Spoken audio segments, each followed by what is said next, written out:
Hey guys, tonight we're slipping into the sandals of a scribe moments away from sealing a truth or a lie into eternity.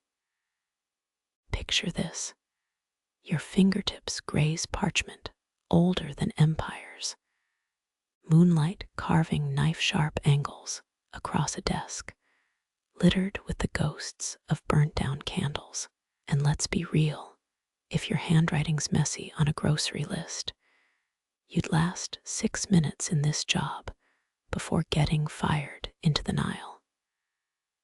So, before you get comfortable, take a moment to like the video and subscribe.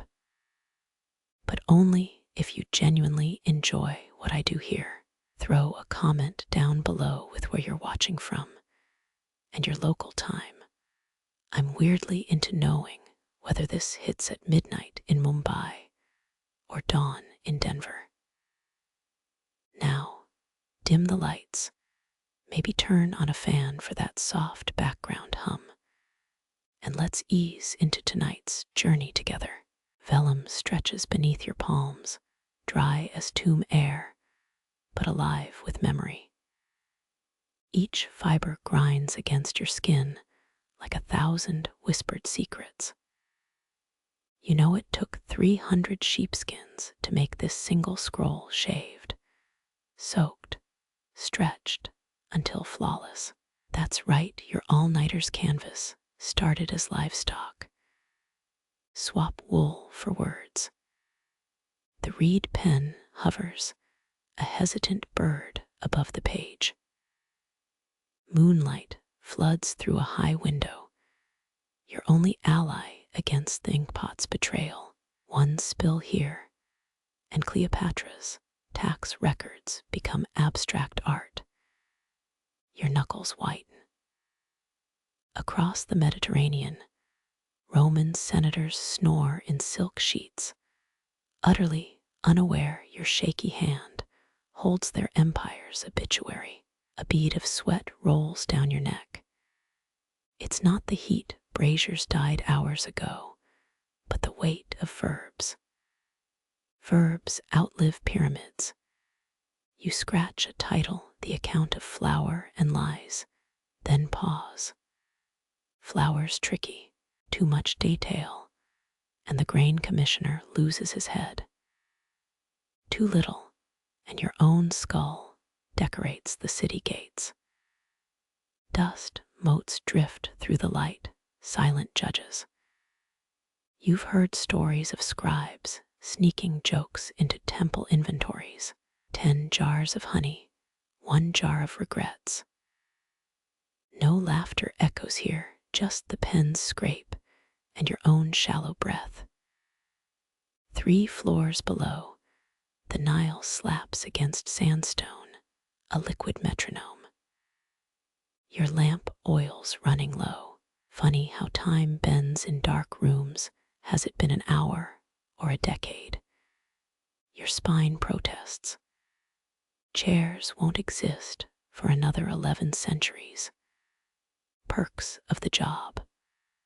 Something crunches under your sandal, a lentil, yesterday's meal clinging to desperation. You flick it into shadows. Tomorrow's breakfast. Maybe. Scholars found lentils in Ramses II's mummy wrappings. Debate rages, snack stash, or sacred offering. Personally, you'd risk curses for a salty pistachio. The ink's thinning. Typical. You reach for vinegar to sharpen it, stomach growling at the scent. Some scribes used wine. Results varied. Ever tried reading a drunk Ptolemy's treaty? It's all squiggles and a teardrop stain. Your pinky brushes the edge. Bad move. Vellum bites, a paper cut from the underworld.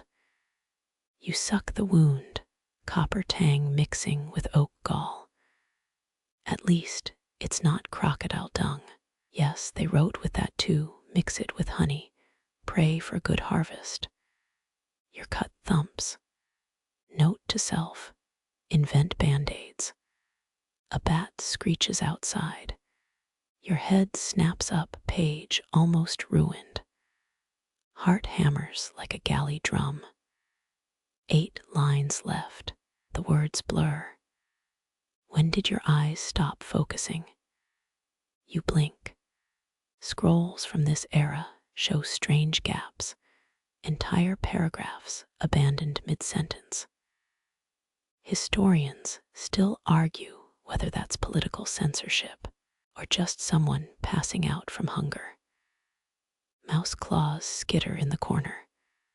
Roommate, saboteur, doesn't matter. You're etching wisdom into animal skin while the world dreams. The final line taunts, a blank stretch wider than the Red Sea. Your quill dives.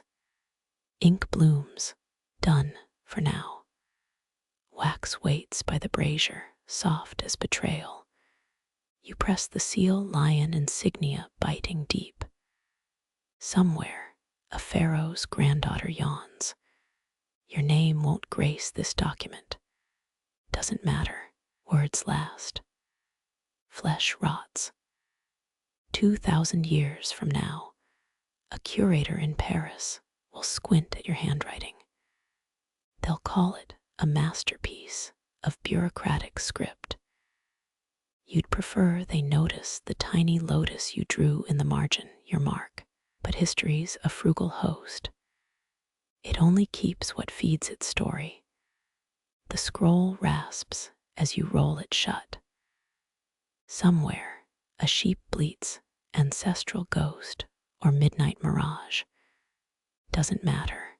Dawn licks the horizon. You've outrun the sun once more. The quill digs into your palm, its feather brushing your wrist like a spider's leg.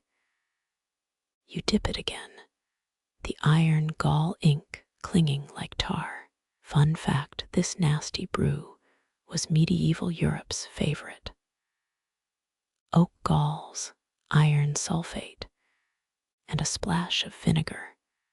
Basically acidic poison, wearing parchment as its skin. Your nose wrinkles, still better than those Egyptian scribes who used stale urine to thin their ink. Imagine explaining that stench to temple visitors. Words spill, each letter a tiny prisoner marching toward meaning. The nib scratches a rhythm like rat claws on stone. Your wrist protests. Ever wonder why old manuscripts have those weird doodles in margins? Some say bored monks drew snails, battling knights to stay awake. Others claim they're coded insults to the bishop who underpaid them. Me, I'd have sketched my landlord as a donkey eating his own hat. Ink pools at the word conquest, a black pustule threatening to burst. You catch it just in time. Your stomach growls. Benedictine monks got extra wine rations for night scribing, medieval hazard pay for not drooping into prayer books. We're out here with lukewarm chamomile and regret. The candle wavers, its light licks the words, undying legacy, heavy term for something that'll eventually line a nobleman's trunk or catch fire during a siege. A drop escapes, splatting an E like a drunken foot soldier. You carve the mishap into a vine curling around the margin. Crisis becomes decoration. Clever. Historians will argue whether these artistic choices hid secret messages or just a scribe's caffeine-free desperation. Bet the truth is somewhere between genius and my hand slipped. Fight me. The quill's tip phrase, split ends mocking your dwindling focus. You trim it with a blade that's seen better days. Roman scribes used bronze nibs, but yours. Just a butchered goose feather and prayers. Halfway through irrevocable, your pinky drags through wet ink. You stare at the smudge, the world's tiniest mourning ribbon. 5 more lines. 3. The last word, sanctuary, slinks onto the parchment. All gravy and no grit. Not your best work, but done. For now, you lean back. The chair groans in Hebrew, or maybe that's your spine. Wax seals glint nearby, ready to fossilize your exhaustion. Somewhere, a moth chews through a tax record, equal parts artisan and accomplice. The wax cools beneath your thumb, its honeyed scent clashing with ink's metallic tang. Your pulse thrums against the vellum, a drummer echoing chambers deep beneath Memphis. They said Ramses. I demanded his name carved into every monument, even ones he didn't build. Ego or strategy? Hard to tell when you're currently etching Hatshepsut, beloved of Amun, for the 12th time tonight. A breeze slips through the window, carrying Nile silt, and a butcher's laughter from the docks. Goosebumps rise as the air coils around your wrist. Ancient kings loved signing decrees in ultramarine, crushed lapis, lazuli worth its weight in slave labor. Yours, just lampblack and fish glue. The nib hesitates. Historians still argue whether temple carvings were meant to be read or chanted. Right now, they just feel like a pharaoh's shopping list. Your pinky traces a hieroglyph, a bird mid-flight. One wrong stroke, and it becomes a water sign. Thoth's priests swore scribes with steady hands were born under the ibis moon. You check your palms. Not a single feather marking, just scars from papyrus cuts. And that time, you juggled hot wax balls on a dare.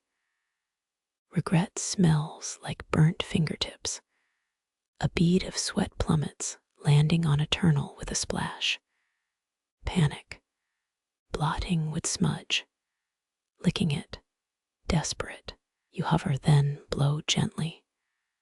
The droplet shivers. Evaporates. Crisis averted. Bet Hatshepsut never dealt with this when dictating her mortuary temple specs. The inkwell's dregs glint under fading lamplight. Bronze Age scribes believed their reed pens channeled goddess Seshat's voice. You stab the quill harder. If this is divine guidance, the gods have a cruel sense of humor. Shadows ripple across the desk, a cobra's hood.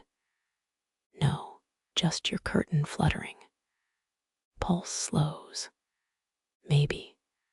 Some scholars claim Thutmose III hired assassins to erase Hatshepsut's legacy. Others say her statues were buried respectfully, a king's retirement, not a purge. The truth, probably as messy as this ink blot ruining prosperity. You turn it into a lotus. Again. Muscles scream as you etch the final cartouche. 12 hours chiseling someone else's glory. At least those Babylonian scribes got paid in beer, 5 liters a day, according to a cuneiform tablet. You glance at your clay cup. Water, with floaties. Progress. A laugh bubbles up sharp and sudden. Imagine future students dissecting this scroll. Will they see the shaky navigation as symbolic of Hatshepsut's trade expeditions? Or just a sleep-deprived hand's rebellion? Either way, you win. Immortality through misinterpretation beats anonymity. The lamp sputters death rattles. One last line may her caw endure. Your quill snaps the final stroke. Silence floods the room. For a heartbeat, the air hums, something between a hymn and a held breath. Then a donkey brays outside. The moment shatters. You slump. The chair creaks approval. Somewhere, a real ibis cries. It sounds like a punchline. The candle stubs weep their final tears, tallow pooling like molten resentment. You count each drip a 37 since the ibis mocked your triumph. Roman guards used similar wax candles to measure night watches, each inch precisely quartered. Would they have carved notches for existential dread too? The shadows stretch taller, silhouettes of vultures on cathedral ceilings. A draft makes them nod. Imagined, probably. Still, you straighten your spine. Your knuckle grazes the flame. Reflex jerks back centuries of DNA screaming bad touch. 12 hours ago, this wick glowed with potential. Now it just licks at burnt linen and regrets. Medieval monks believed erratic flames revealed approaching demons. Yours, just a faulty wick. Probably. That double flicker had nothing to do with the ink blot shaped like Anubis. Nothing at all.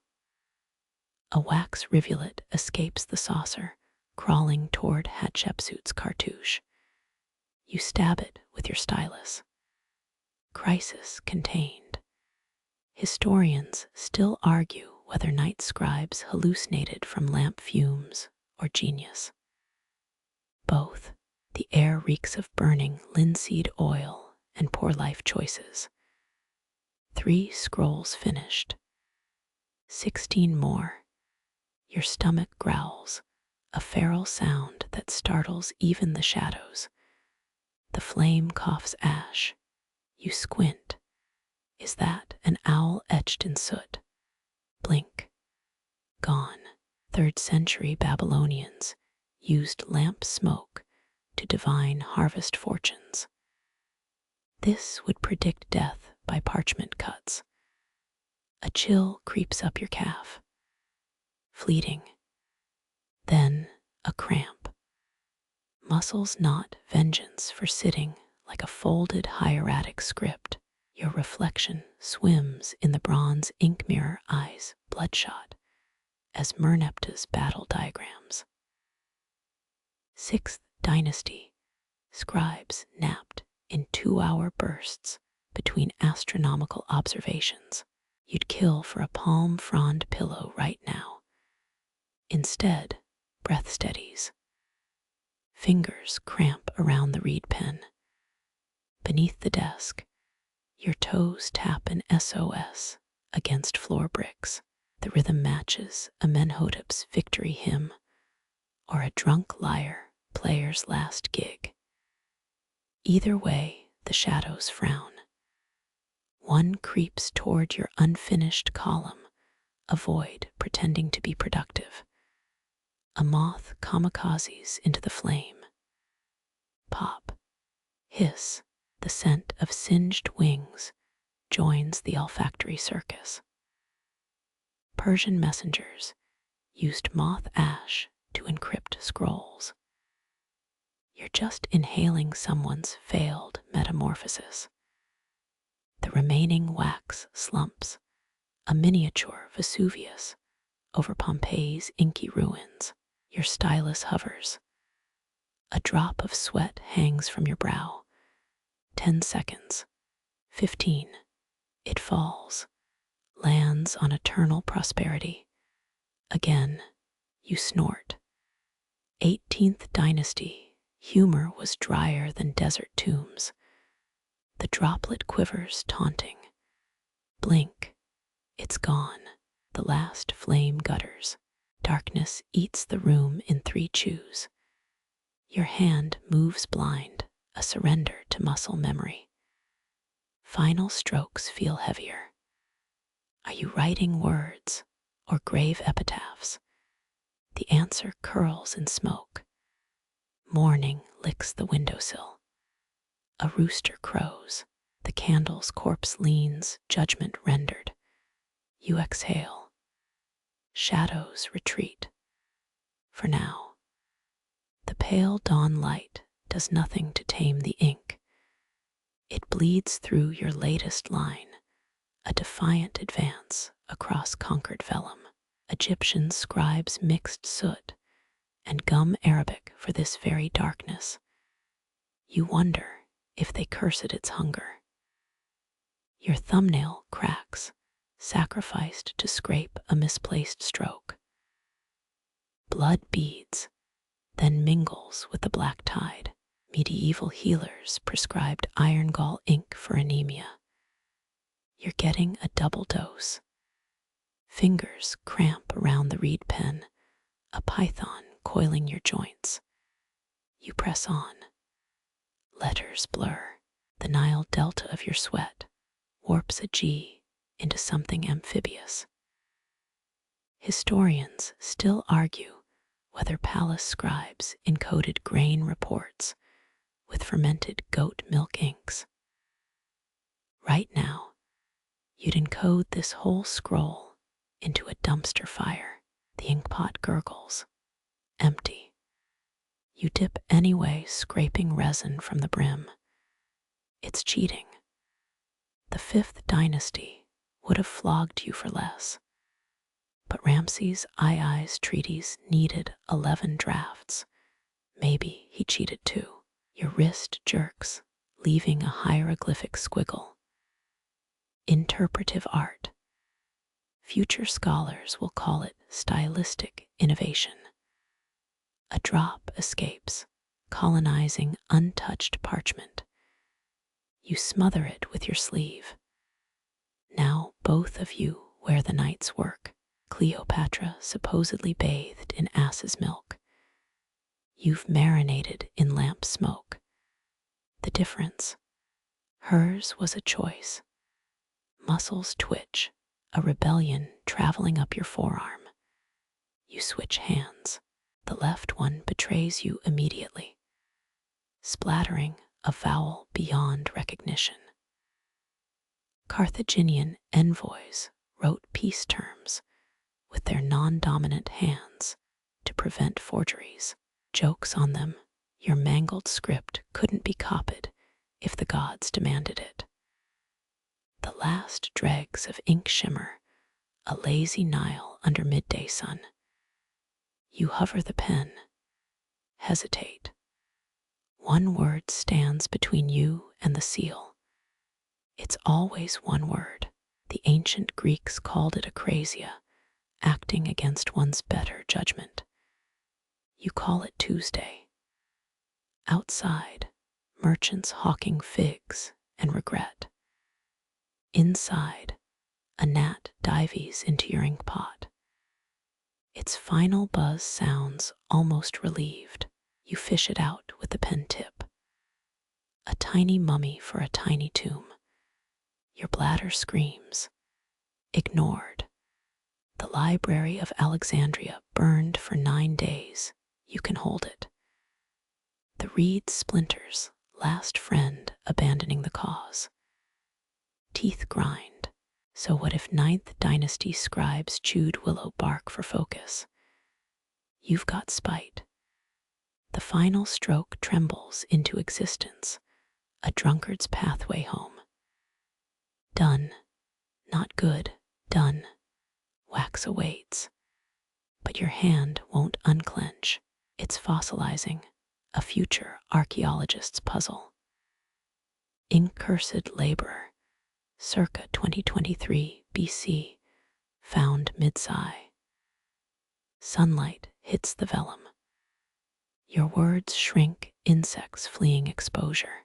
Across millennia, some scribe's ghost nods. They know. Completion isn't triumph, just the draft before the next draft. The air thickens around that stubborn syllable lodged in your throat like a date pit. Your quill hovers, retracing the blank space where it should live. Fifth Dynasty scribes mixed honey into ink to keep cracks at bay. Right now, you trade a jar for one coherent thought. The missing word mocks you, a phantom limb where language should bleed. Dust motes swirl, revealing the shape of your failure in sunlight. You mouth the consonants. Ket, too harsh. Sesh, already overused. Papyrus traders in Memphis once sold parchment, pre-stained with donkey urine to soften fibers. You'd dunk this scroll in a latrine if it helped. A bead of sweat rolls off your nose, splatting the vellum. The ink repels it. Black islands form in a perspiration sea. Perfect. Now your masterpiece smells like a sailor's armpit and wears its shame in Rorschach blots. Your temple throbs. 2 days without sleep, or is it 3? The ancient Greeks had a word for this limbo, acrasia. Weakness of will. You prefer to think you're auditioning for the role of most tormented artisan. The gnat circling your ear seems impressed. Through the window, a donkey brays 5 streets over. The sound shreds your focus. You could strangle that ass, though technically, it's your spirit animal. Ptolemaic tax records show donkeys outnumbered scribes 12-1. Tonight, you feel outnumbered by vowels. The missing term flickers there, then gone, like trying to catch minnows barehanded. Your gut says it starts with an H, or maybe KH. Hieratic script had 7 symbols for floodwaters. Why not 7 ways to say harvest? Exhibit your choices. History will nod politely. Your stylus digs too deep, puncturing the sheet. Relics in Thebes show scribes mended torn papyrus with fermented barley paste. You press a thumb over the hole. Now your fingerprint joins the war wounds. A breeze licks the lamps, shadows convulse. For a heartbeat, the wall paintings seem to lean closer.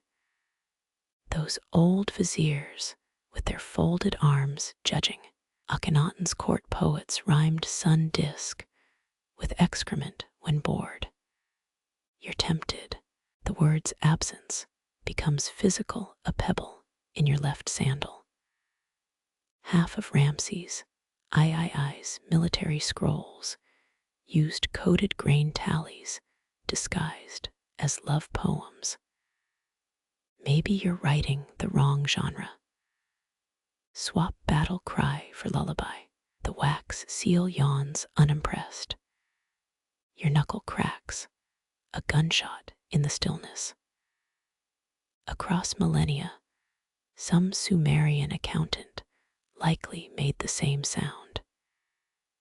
Cuneiform tablets reveal worker rations tracked alongside omens from goat entrails.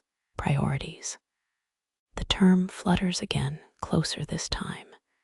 You freeze, blink, gone. Museums display cursed tablets where Romans scribbled revenge wishes. Maybe you're the one cursed. Your reed pen snaps, a casualty of sustained glaring. Dawn's first smear of light creeps up the wall. You hiss through clenched teeth. Historians still argue whether scribes avoided the word isfet, chaos, for fear of manifesting it. Truth, you'd carve isfet in hieroglyphs 6 feet tall if it meant progress. A fly lands on your wrist, tracking yesterday's ink. Its legs dabble in your desperation. In the Vellum basin, beekeepers wrote harvest logs using hives as desks. Maybe you need a change of scenery or a lobotomy.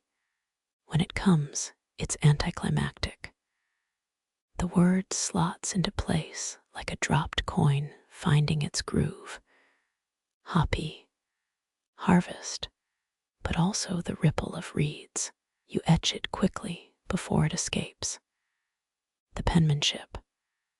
Let's call it enthusiastically functional. But relief curdles as you scan the line. A misplaced determinative grins up the hieroglyph for excrement squatting, where abundance should be. You sag.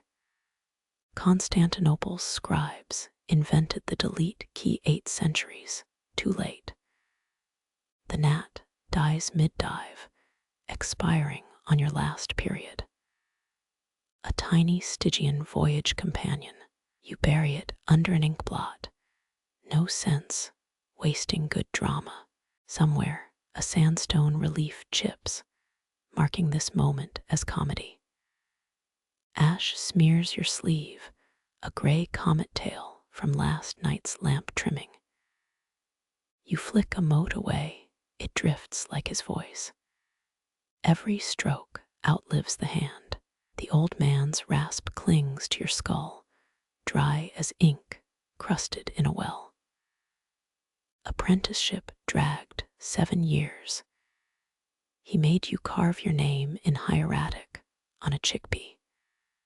Size doesn't matter, legibility does. His tobacco habit haunts the room's corners. Even now, you swear you catch a whiff of Nubian leaf laced with myrrh. Scribes of the 18th dynasty burned juniper to sharpen focus. Your mentor preferred cheap smoke and cheaper advice. You swipe at the ash, it smudges deeper. Another sartorial triumph. A clay tablet winks from your desk, his final exercise. Recopy this inventory list, but make it sing. The thing's drier than a mummy's cough. Olive oil jugs, linen rolls, 396 chickens. But you'd woven a metaphor about feathered legions marching for Pharaoh's table. His cackle still scratches your ears. Poetry in poultry counts. You're either mad or brilliant. Scholars still debate whether the singing ledgers of Deir el-Medina were accounting errors or satire. The truth, sleep deprivation, and too much palm wine. You trace the tablet's indentations. His reed had cut deep. Somewhere under your 5th draft, a chicken becomes a hawk, becomes a war cry. History blurs when you're paid by the glyph. Your forearm itches. You scratch ash and sweat paint a mud puddle on your skin.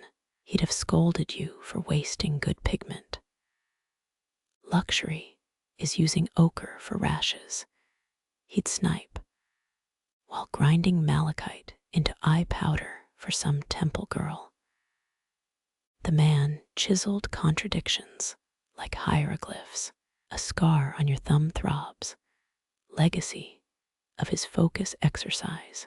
He'd yanked a scroll mid-sentence once, the papyrus edge bit deep.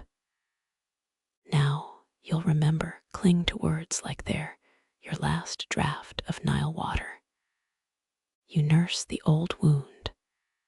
His methods would give a vizier nightmares. Wax pools around the lamp's wick, a molten moat. You remember him dripping sealing wax onto scorpions in the courtyard. Desiccate your enemies, he'd chuckle. 20 years later, the Royal Library still stores scrolls with suspiciously arachnid-shaped seals. Moonlight spills through the shutters. It outlines his favorite quibble. They'll praise your hand, but the ink's the hero. You eye your jar. Galilee, turpentine, honey, soot. The exact mix escapes you. He took his recipe to the Jewett, along with 6 borrowed library scrolls and your best charcoal stylus. Your stylus hovers over a shaky hieratic H, his ghost mutters about lazy pen angles. You adjust, the line straightens, annoying posthumous victory. In the harbor of Alexandria, scribes once offered libations to deified inkpots. Maybe you should have poured one for that cranky old Ka. The ash on your sleeve catches light, flecks glitter like mica. For a breath, it's his crooked grin reflected in a bronze mirror. Then a draft blows the illusion apart. 35 years since he cough-sputtered his last words. Probably another critique about your grip. You press the seal into wax. His voice fades with the cooling metal. Somewhere, a chickpea rolls through the underworld, waiting to be carved anew. Bells shatter the night, 12 bronze gasps from the temple quarter. Your pulse quickens, then falters, matching each mournful clang. Historians still argue whether Alexandria's Serapeum rang watches or simply annoyed insomniacs. Right now, you side with the latter. A draft snakes through shutters. It flutters your half-sealed scroll. The wax cools too fast, cracking like old skin. You press a thumb into the flaw. 4th century scribes used garlic paste as emergency adhesive. The stench apparently kept critics at bay too. Your knee knocks the desk. A clay cup wobbles. Yesterday's barley water sloshes ominously. Street cats sung prayers to Bastet at this hour. Your stomach growls a heretical response. The Lindian Chronicle claims a scribe once transcribed an entire ode between hunger cramps. You'd settle for a fig. Moonlight etches shadow bars across the vellum, a living prison cell. 12 strokes means midnight, or 13 if the rope's frayed. Priests swore the bells echoed souls crossing the Jewett. You count the gaps between rings, your breaths sinking with the silence. A cramp stitches your side. You lean back, chair creaking like ship ropes. Roman water clocks measured night hours by winter rainfall. A system as reliable as a drunk centurion. Your bladder makes a superior chronometer. The 12th echo fades. Your knuckles pop as you stretch, a sound like papyrus unraveling somewhere beyond the harbor. A merchant ship's dog barks at phantom waves. You envy its simple foe. Ptolemy VII taxed barkless hounds, claimed they were spies for mute assassins. Ink glistens on your latest line, still wet enough to betray you. A fly lands, wading through eternal glory like it's a swamp. You blow. The insect departs, your phrase now cratered.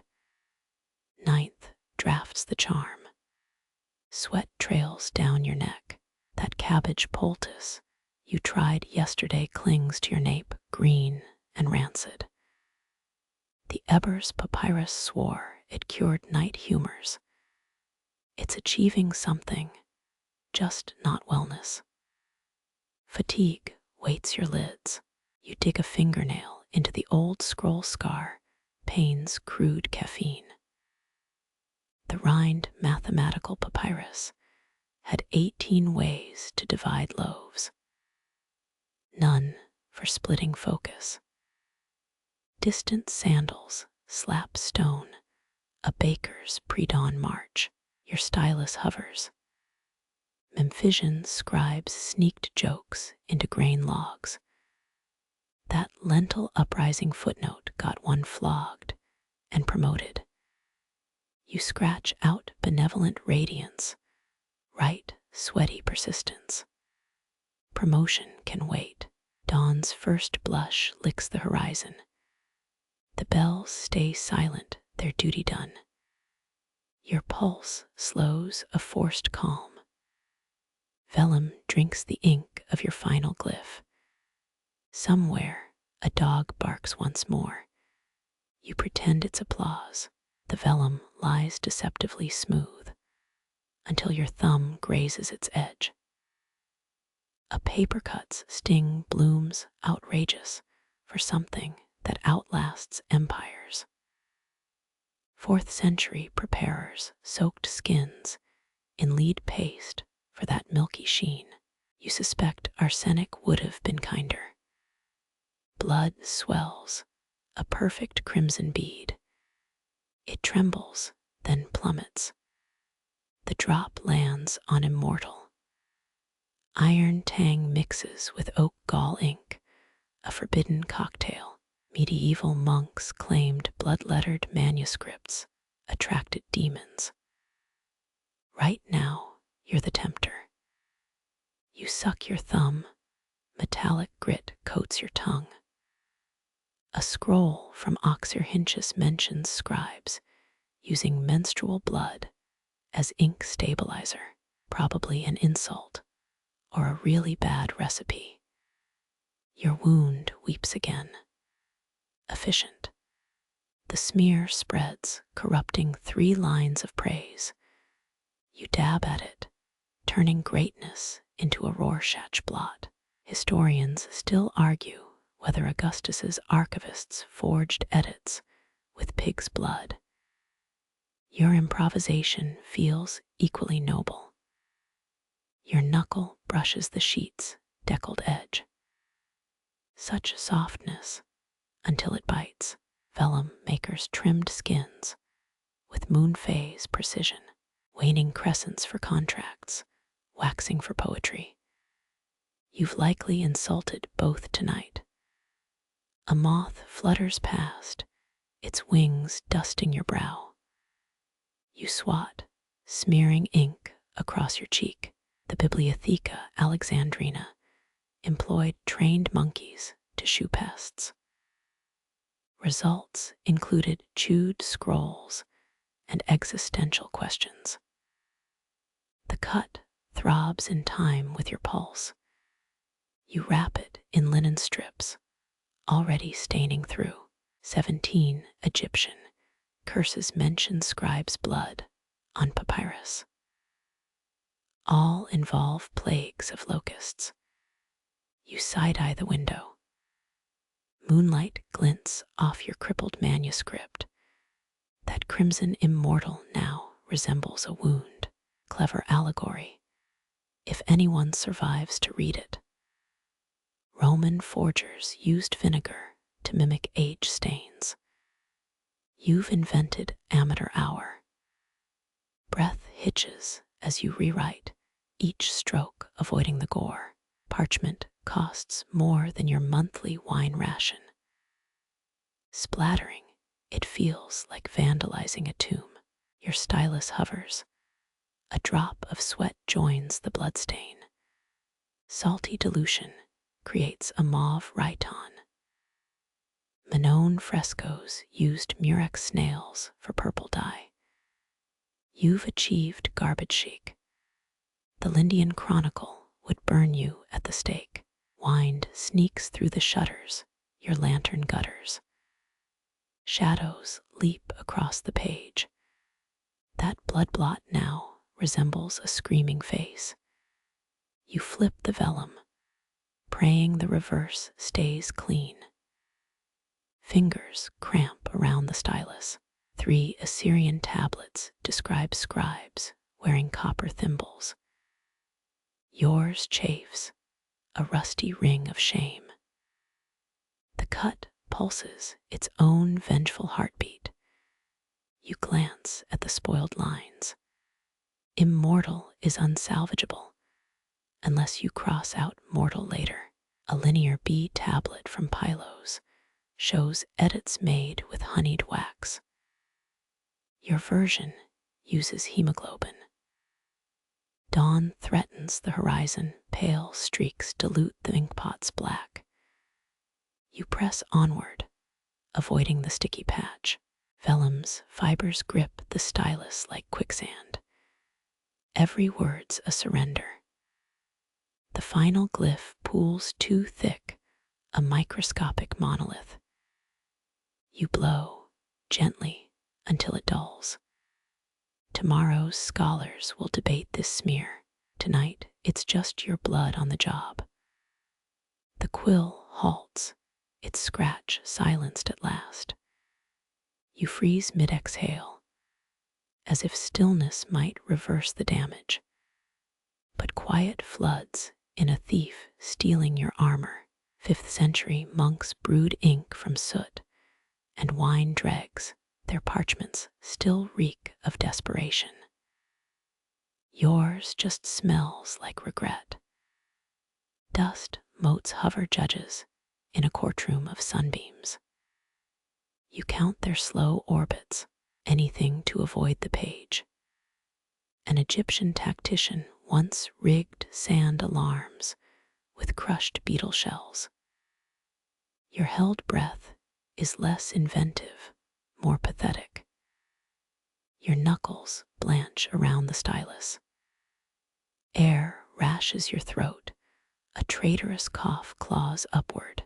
Historians still argue why monastic scribes worked mute, devotion, or throat rot from pig-hide glue. You're voting both. The bloodstain taunts its edges, curling like a dried rose. Ink glistens wet in the O of oblivion. Appropriate. Byzantine diplomats sent lemon juice missives that self-destructed in sunlight. Your blunders more. Permanent. Shadows stretch long fingers reaching for your collar. You adjust the lantern, buying seconds with flame. A Han dynasty scroll warns of silent parchment sickness. Blank pages that madden scribes. You finally understand. Fabric whispers as you shift. Too loud. The vellum seems to inhale. 10th century Constantinople employed professional page fluffers to prevent stuck folios. You'd trade your ink pot for that service right now. A bead of sweat detours into your ear. The tickle screams. Perspiration was the original editor, smudging Saxon scripts into riddles. Your contribution, a saltwater comma near eternity. Moonlight bleeds through shutters, lynx-eyed and unblinking. You fought nights void with words. Now it fights back. That crimson blot pulses like a second heart. Cheeky. Wind sneaks under the door, a cold tongue licking your ankles. Viking skalds claimed frost giants, whispered through drafts. Yours just carries the stench of lamp oil and dread. Fingers uncurl, wooden creaks betray their stiffness. Ottoman scribes massaged hands with fermented honey. You settle for cracking joints like walnut shells. The vellum flinches. Silence thickens, a woolen gag. Your swallow echoes off plaster walls, ancient librarians in Ugarit old hinges to mute doors. 2 badger throats, a rusty hinge. The inkpot crusts over a tar-black pupil staring upward. Carthaginians encoded messages in dried ink residues. Yours spells fiasco. You dab the quill, then stop. Cowardice as a punctuation mark. Dawn's first bird rips the sky. Your spine unkinks, vertebrae popping like dice. Maya codices depict scribes transforming into howler monkeys. You're halfway there, lips peeled back, silent. The page drinks light your words, shrinking from exposure. A Sumerian tablet curses those who let dawn witness unfinished work. The west window mocks you with pink streaks. Breath saws in out too rhythmic, too alive. You mimic death stillness until a gnat lands on immortal. Its wings fan the blood smear. Poetic justice or just terrible luck. Lungs rebel, a gasp shreds the quiet. Dust flees your outburst like scandalized courtiers. Ptolemaic scholars wrote on cabbage leaves when papyrus ran short. You'd kill for vegetables right now. The quill rolls, stabbing your thigh, final betrayal. Persian calligraphers buried broken pens with ceremony. You flick yours into the shadows. Let the rats write the epilogue. Lantern oil gurgles, a death rattle. Flame shrinks to a blue pearl. Alchemists believed dying wicks revealed specters. All you see is the cost of lamp fuel. Teeth grind, enamel screech like chalk on slate. Even that noise feels lavish compared to the void. Medieval pages were scraped smooth with pumice and dog's teeth. You crave that friction. Air thickens, each swallow a labor. The vellum curls upward, a tomb door closing. You press it flat, palm splayed. Your sweat salts the word forever. The lie burns. Eyelids dip, darkness welcomes the coward. But the script insists on glowing. Accusing, 34 generations will parse your ink blots. Right now, you'd trade eternity for a cough. Horizon bleeds gold, your enemy approaches with radiant indifference. Shadows retreat, taking refuge beneath your chair. Assyrian scribes etched dawn's arrival as divine judgment. Their chisels probably shook too. Your window glows, the glass sweatier than a Roman bathhouse attendant. Teeth taste of iron. You press palms flat, trying to pin the page through sheer will. Sheets stick to your forearms like papyrus grafts. Renaissance bookbinders used egg white glare to make pages repellent. 2. Bad your inks, already sweating confession. A rooster crows 3 streets away, traitorous herald. 6th century monks timed vigils by avian alarms when they weren't stealing parchment scraps for hats. Your left eyelid twitches, Morse code for abandoned ship. Sunlight sears the vellums, edge your letters crisp into charcoal sticks. Akkadian poets called dawn a flaying knife. You finally get it. Your S, in surrender, bubbles, mockingly calligraphic. Shadows under your chair deepen, cowards hiding from the light show. You crouch, as if ducking Apollo's chariot.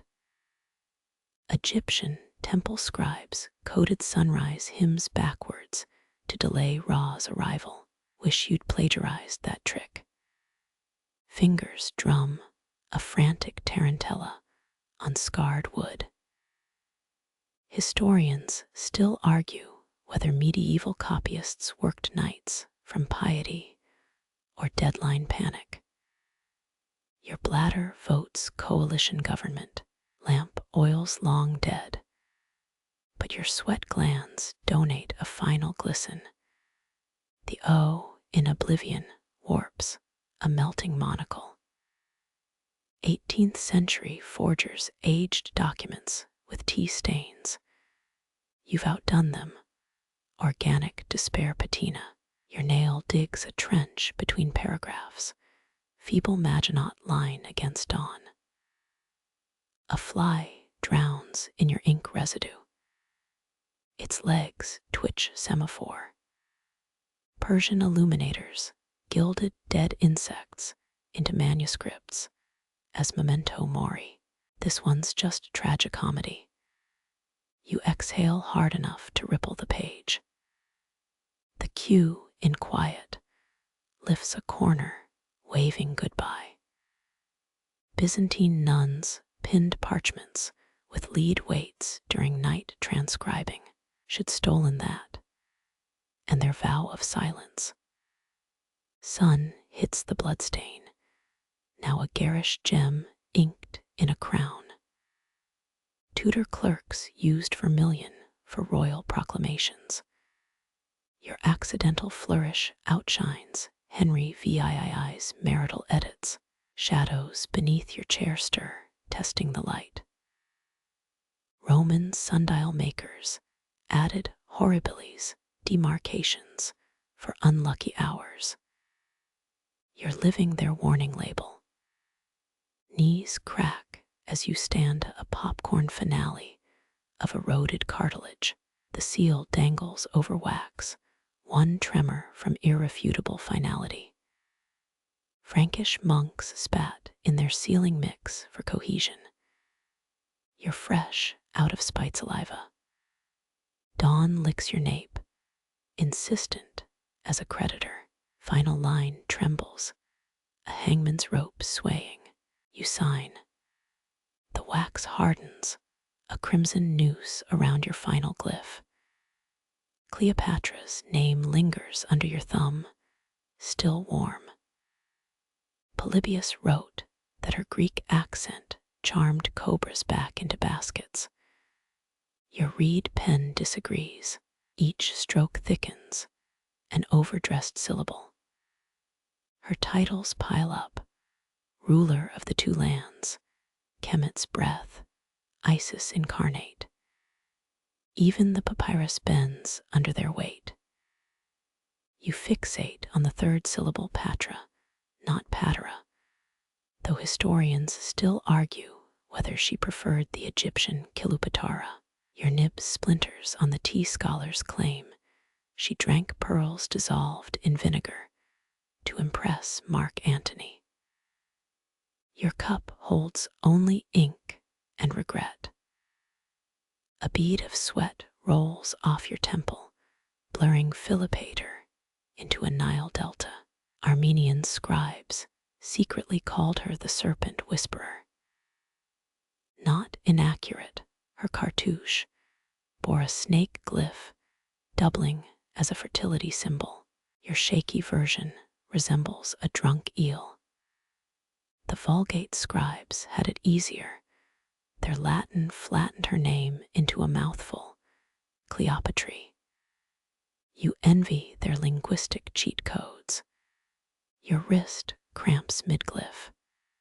Thea and Pharaoh curdles.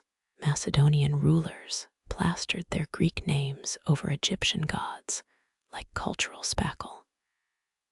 Your ink rebels, forming a tiny ankh where a theta should be. 3rd century monks would have burned this as heresy. You shrug, let them riot. A charcoal brazier hisses, its smoke stinging like Alexandria's harbor fumes. Cicero once called her that detestable queen. Your quill hovers, detestable, ambitious, pragmatic. The reed tip snaps. Pliny claimed she tested poisons on prisoners. You doubt they got vote ballots. You rewrite the C 3 times, too angular for a woman who allegedly seduced Caesar with riddle games. Your version looks like a broken lyre. Coptic texts suggest she commissioned honey and wax scroll polish. Your table boasts only dust and desperation. The final bleeds, a menstrual moon staining the title. Historians still argue whether she used belladonna to widen her eyes, or just damn good coal. You blink grit away. Your left pupil throbs in solidarity. Hieroglyphic manuals mock you from the shelf. A half-remembered fact surfaces. Ptolemaic scribes added typos to spot forgeries. Too late, you've misspelled Thea Philopater as Thea Philopatris. Close enough for Roman tax records. The seal hovers its scarab motif, smiling like a conspirator. Frankincense resin was Pharaoh's whiteout. You've got spit and shame. Press down. The wax squeals, recording your failure in high C somewhere. A sistrum laughs. The spill unfurls. A Rorschach bloom in Egyptian black. Your first thought. It resembles Octavian's profile, if he'd been trampled by a hippo. Papyrus sheets cost a month's wages, according to that merchant's ledger near Thebes. You've just ruined tomorrow's bread money. Blotting makes it worse. Now it's a squid wearing a crown. Macedonian scribes used vinegar to lift stains, if you trust Pliny's hangover cures. Your jug holds only ink thinner made from spoiled wine. The acrid scent reminds you of Caesar's last banquet. You poke the mess. 5th dynasty artists turned errors into lotus flowers, but you're no Nefertum. Your fingertip smears the edges, creating something between a vulture and a poorly drawn chariot. Historians still argue whether the Beni Hassan mural blooper was intentional satire or a drunk apprentice. A solution whispers, turn it into a uraeus crown. The sacred cobra wards off, well, everything except your incompetence. Your brush trembles, adding eyes that squint like a judgmental cat. Now it's a serpent with trust issues. Memphis scribes allegedly hid protest messages in animal glyphs.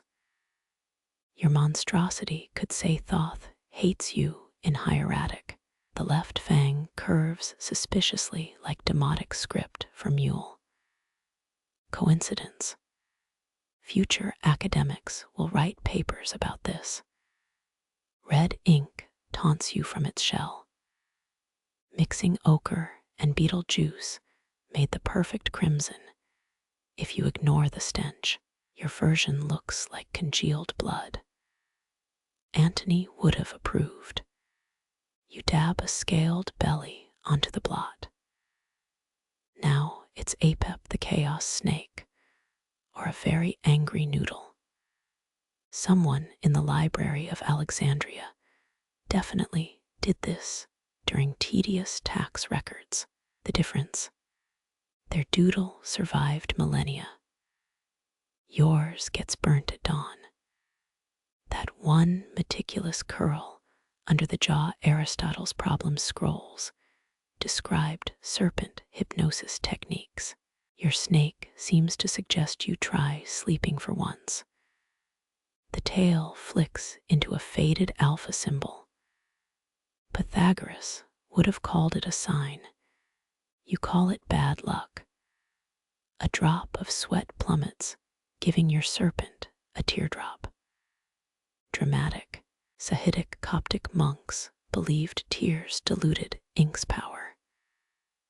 Tell that to the stain now ruining Ptolemy, VII's genealogy. You add tiny legs. Why not? Herodotus wrote about winged serpents near Arabia. Modern scholars think he meant beetles. Your abomination now hovers between reptile and cockroach. Progress. The candle gutters, casting your failure in chiaroscuro. Roman MPs banned fig-shaped ink blots after the Catiline conspiracy. Too late. Yours could star in a Platonic dialogue on imperfection. Dawn licks the window. Soon this becomes someone else's problem. You scrawl sacred guardian of archives beneath the blob. Let the next guy argue with it. Somewhere a priest's ghost facepalms. The blank space gapes, a scroll-sized mouth waiting to devour your resolve. Remember how Caesar's battle reports ended mid-sentence at the Rubicon. This feels worse. Your quill hovers, a falcon uncertain where to strike. Papyrus drinks ink faster near the edges, a fact Alexandria librarians exploited for margin notes.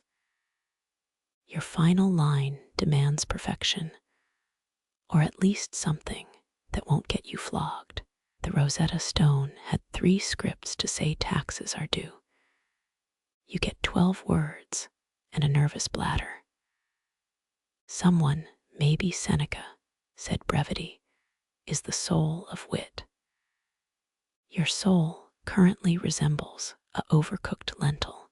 You scratch a test curve. The ink pools like molten obsidian.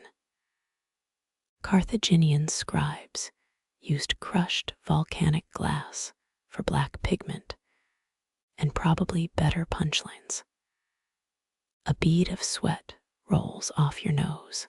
It lands beside the phrase, thus concludes, a sad little island in the void. Historians still argue whether Rames's I's 56th victory stele ended with I rule or I'm tired. Your version might just say I surrender. Cicero's letters averaged 17 punctuation marks per page. You've already used 46 M-dashes, each a crutch for chronic indecision.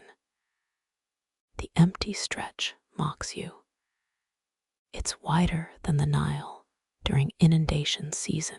Your elbow knocks the inkpot. A droplet spiderwebs across the sheet, nature's autograph claiming your work. Byzantine monks repurposed such accidents as holy imperfections. You're pretty sure Patriarch Michael III never face planted onto wet vellum, though. 16 draft scrolls huddle in the corner, each abandoned when the last line turned to nonsense. The third one still whispers all work, and no revelry makes Ptolemy a dull pharaoh. Maybe you missed your calling as a palace jester. Pressure tightens your scalp like an ill-fitted diadem. Roman curse tablets required specific syntax to activate their magic. This sentence feels equally cursed, one wrong stroke summoning grammatical demons. Your reed pen creaks in protest. You try poetry. Sappho's fragments survived missing lines, but your ode to tax reforms lacks her lyrical flair. The Aramaic treaty from Elephantine ended with let sand fill the mouths of liars. Tempting.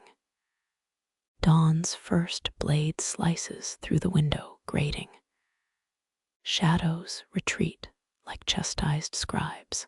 In 9 minutes, the royal archivist arrives, a man whose eyelid twitch could silence a symposium. Ancient Nubians believed final words etched after sunrise carried Ra's fury. Your deadline burns hotter than his solar bark. The quill's shadow stretches into a spear, aimed at your jugular. Drama, thy name is sleep deprivation. You write, therefore, and freeze. That merchant from Rhodes stuttered the same word during his treason trial. 6 hours later, he was a eunuch. Coincidence? Your reed pen thinks so. It stabs the papyrus. The letters unspool, clumsy at first, then smoothing into a river of accountability. 93 words to absolve a general, condemn a spice trader, and accidentally describe Cleopatra's nose as adequately proportioned. Cross that bridge later. Sealing wax hisses under flame, a sound not unlike your sanity unraveling. That one Byzantine emperor used living scorpions in his official stamps. Your lion insignia looks suspiciously cross-eyed, close enough for government work. When historians unearth this millennia hence, they'll debate your ink blots. Were they political allegories or desperation confetti? Let them. You've already drained 3 ink pots and your will to live. The archivist's sandal scrapes stone outside. Time's up. Your final period lands with a splat, the ink blot blooming like a defender's shield. Or a jellyfish, depends who's translating. The wax pool shivers, a miniature sea awaiting its conqueror. You press the seal downward, metal kisses molten resin with a hiss. Roman consuls used signet rings stamped in blood-mixed wax for treaties. Yours leaves a lion's profile, if lions suffered from cataracts and poor self-esteem. Cooling metal numbs your palm, a borrowed chill from graves and forgotten oaths. One Persian satrap sealed decrees with honeycomb wax, said it sweetened bad news. Your apprentice sneezed into a batch last week. Let future scholars ponder those textured archival layers. The lion's muzzle warps, heat bending truth as always. You recall Avitus, third notary under Charlemagne, who forged his death warrant's seal blindfolded. His last act was a shaky C, or maybe a drunken G. Historians still argue whether it represented guilt or a final joke. Ink fumes mix with molten beeswax, a scent worse than Pompey's baker's quarter. Egyptian tax seals contained jimsonweed pollen to dizzy auditors. Your concoction just smothers the room in desperation and burnt cuticles. The archivist clears his throat, a sound like papyrus being garroted. You pretend not to notice him eyeing the broken seal string. Emperor Huizong's artists painted silk threads into their vermilion seals. Yours is half a shoelace. Pressure lingers in your hand, phantom weight of 1,000 royal decrees. That Frankish queen sealed laws with a thumbprint in bull's glue. You tried that once. The bull objected. Wax hardens, trapping your breath in its golden skin. A Byzantine bride's wedding seal required 7 drizzle layers, one for each doomed marriage to come. Yours took 3 pours and a prayer to a goddess you're pretty sure you invented. The lion's left eye droops, giving it a look of bureaucratic disappointment. Carthaginian sailors sealed messages in hollow teeth, but those didn't need notarization. You flick a crumb off the seal face. It's now artisanal. Footsteps echo closer, each tap a chisel on your tombstone. Pomeran traders sealed contracts with spit handshakes and sand abrasions. You'd kill for that simplicity, or at least mildly inconvenience someone. Cold spreads up your arm, the seal's touch outlasting its purpose. Tibetan monks used frozen river clay for winter scroll closures. Your knuckles ache from the imitation. The archivist's shadow drapes over the desk, a vulture's embrace. You release the metal. It clatters, a dead key in a live lock. Mogul scribes believed stolen seals could rewrite destinies. This one just rewrote your chances of a lunch break. Your thumb traces the embossed mess, a king's symbol rendered by a tremor. Dutch notaries added ground oyster shells to wax for moral fortitude. You added candle drippings and regret. The archivist plucks the scroll, your life's work reduced to a feather in his grip. Numidian runners seared messages inside goat bladders for waterproofing. You briefly wish for rain. When he leaves, silence rushes in, filling the vacuum where your purpose thrived. Etruscan burial seals bore labyrinth patterns to confuse grave robbers. Your leftover wax resembles a drunk spider's web. The desk gleams barren, a widow's bed after the funeral. You flex your hand. The seal's chill lingers like a stranger's kiss. It tastes of borrowed authority and the musk of last week's ink. The archivist's footsteps fade, each echo a nail in your coffin of words. Shelves tower like teeth, row upon row chewing through legacies. You trace a warped plank, its cedar scent buried under centuries of borrowed dust. Alexandrian librarians once paid scholars by the scroll, though likely not enough for health insurance. A moth flutters past, its wings whispering secrets to the silence. Papyrus breathes here, each fiber expanding in the damp like a sigh. Your scroll perches between Sumerian grain logs and a treatise on Celtic manure rites. History prefers practicality. You're just glad they didn't shelve yours alphabetically. The air smells of mummies' bandages and regret. Byzantine tax records line the south wall, their numbers bled into the margins over time. A sneeze would erase Charlemagne's grocery list. You hold your breath. Heroism comes in stupid forms. Moonlight claws through a high window, dissecting your work into shadow stripes. Assyrian clay tablets survived palace fires. By baking harder, your ink would liquefy in a light drizzle.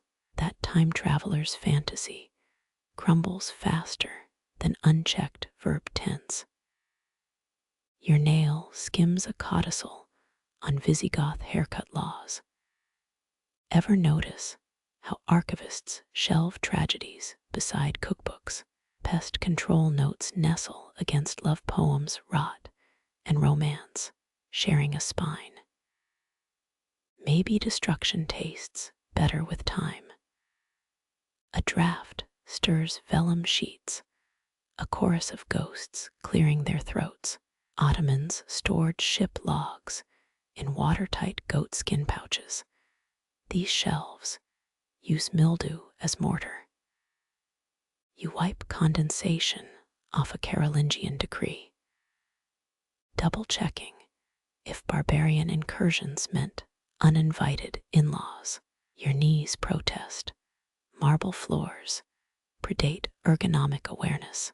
Mayan codices folded like accordions to fit in priests' pockets. You'd kill for that portability, or at least a cushion. The archivist left pigeon quills on a desk. 5 for a denarius, same ratty quality. Damp warps the nearest shelf, its planks bowing under the weight of dead men's lists. Tibetan monks coated scrolls in yak butter for preservation. Here, it's just Scandinavia's humid revenge. Your hem brushes a stack, 2 tablets slide. You catch Hammurabi's code mid-fall. Justice weighs less than a loaf of barley bread. Voices murmur beyond oak doors, temporary archivists debating lunch over your legacy. Nalanda University's library burned 3 months, its embers glowing like Buddhist prayer beads. Historians still argue whether invaders used peat for slower irony. You pocket a fallen wax blob, your only souvenir. Sunlight breaches the window. Your scroll shrinks into a gilded sliver. Time licks its chops. Egyptian scribes left empty columns for God's edits. You count 3 blank spaces where immortality should have started chewing. The archivist returns, humming. His tune carries Ptolemy's lost shipping manifests. Carthaginian supply lists were punctured for ventilation. Yours suffocates quietly. You exit sideways. History prefers its casualties flattened between chapters. Keys rattle. Chains clank. The dark resumes feeding. Fingers uncurl, joints popping like papyrus scrolls in winter air. Nails flare white, then pink, floodgates reopening after days clenched around a reed. Your palm looks foreign, a relief map of grooves and ink stains. Medieval scribes soaked their hands in walnut oil for this moment. You'd settle for not dropping the teacup later. Tremors ripple up your wrist, lightning trapped under skin. They mimic the quill's dance, but lack its purpose.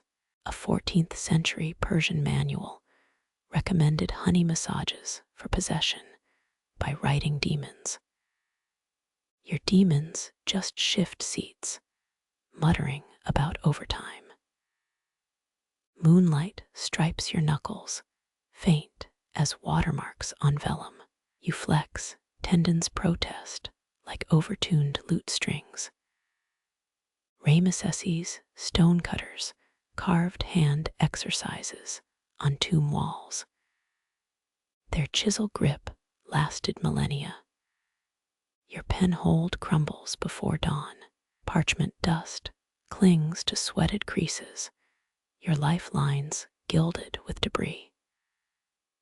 Byzantine tax collectors used lemon baths to clean forensic ink stains.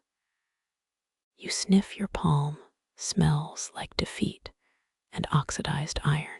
A draft licks your fingers, the same breeze that once fluttered Tudor court documents. Your thumb spasms. Historians still argue whether scribes' hand cramps inspired early punctuation. Semicolons do feel like a cramp in sentence structure. Knuckles crack, a percussive ode to completion. Egyptian ink makers crushed scarab shells for crimson pigment.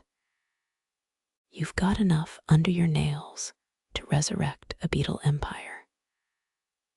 Muscles thaw, a burning tide retreating from conquered shores. Your pinky strays sideways, a relic of that cursed italic script phase. Renaissance calligraphers dueled over nib angles like swordsmen. You settle for not stabbing the inkpot. Shadows pool in palm creases, mercury flecks from mending old maps. Your teacher swore Visigoth, scribes wrote battle chants on their own skin. Right now, you'd trade their glory for a decent hand lotion, fingertips brush desk, wood grain worn smooth by better hands. Carthaginian ship manifests were sealed with beeswax and the captain's thumbprint. Yours leaves a smudge that'll outlive tonight's work by minutes. The tremor fades, a storm dissolving into drizzle. You count heartbeat pulses where calluses bloomed. Aztec scribes drew blood to mix sacred inks. Your sacrifices are quieter, copper tang buried under lamp oil and dust. Arthritis nips your index finger, a carnivorous comma hungry for verbs. Your hand hovers, crabshell pale in the guttering light. Tremors return as echoes, ripples from a thrown stone. Someone's throwing boulders in your future. Nails tap an involuntary rhythm, Morse code for never again. Silk Road traders used knuckle cracks as bargaining tactics.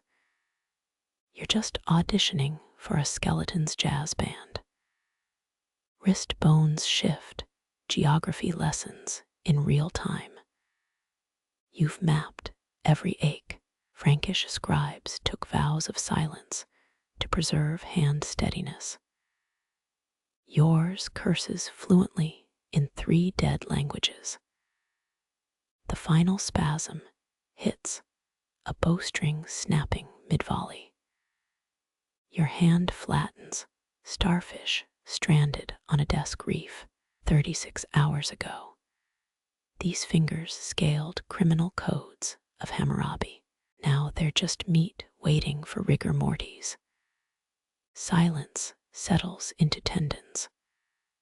One muscle twitches last soldier guarding the ruins.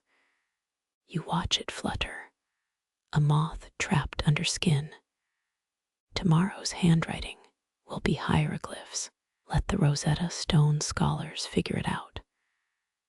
Dust motes descend, uninvited guests at your manuscript's christening. Ancient scribes mixed egg whites into ink as preservatives. Your version gets a sprinkling of Attic skin cells. You exhale, a miniature sirocco across the page. Words blur under the invasion. Medieval librarians allegedly sneezed on codices to bless them with human essence. You're democratizing sainthood through nasal defiance. Particles swirl a galaxy, fleeing your breath. One mote sticks where eternity bleeds into the margin. Sumerian tablets hid royal edits under clay dust layers. Your revisions are less elegant, more sneeze aftermath. The grit grates between tooth enamel.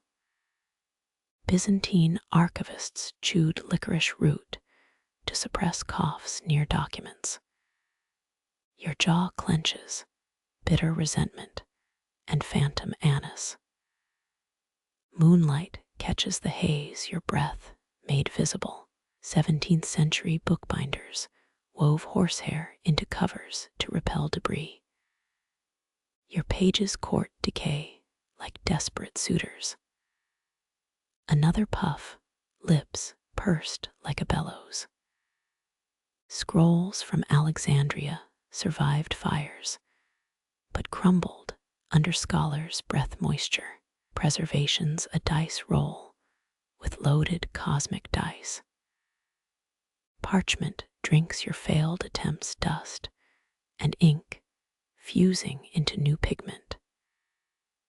Historians still argue whether vellum dust was intentional. Archival snow globes, hiding mistakes. Your masterpiece wears its flaws like burlap. A speck lands on your tongue, burnt library taste. Mongol scribes on horseback wrote with saliva-mixed inks. Tonight's vintage carries notes of mildew and poor life choices. You lean closer, forehead hovering over doomed words.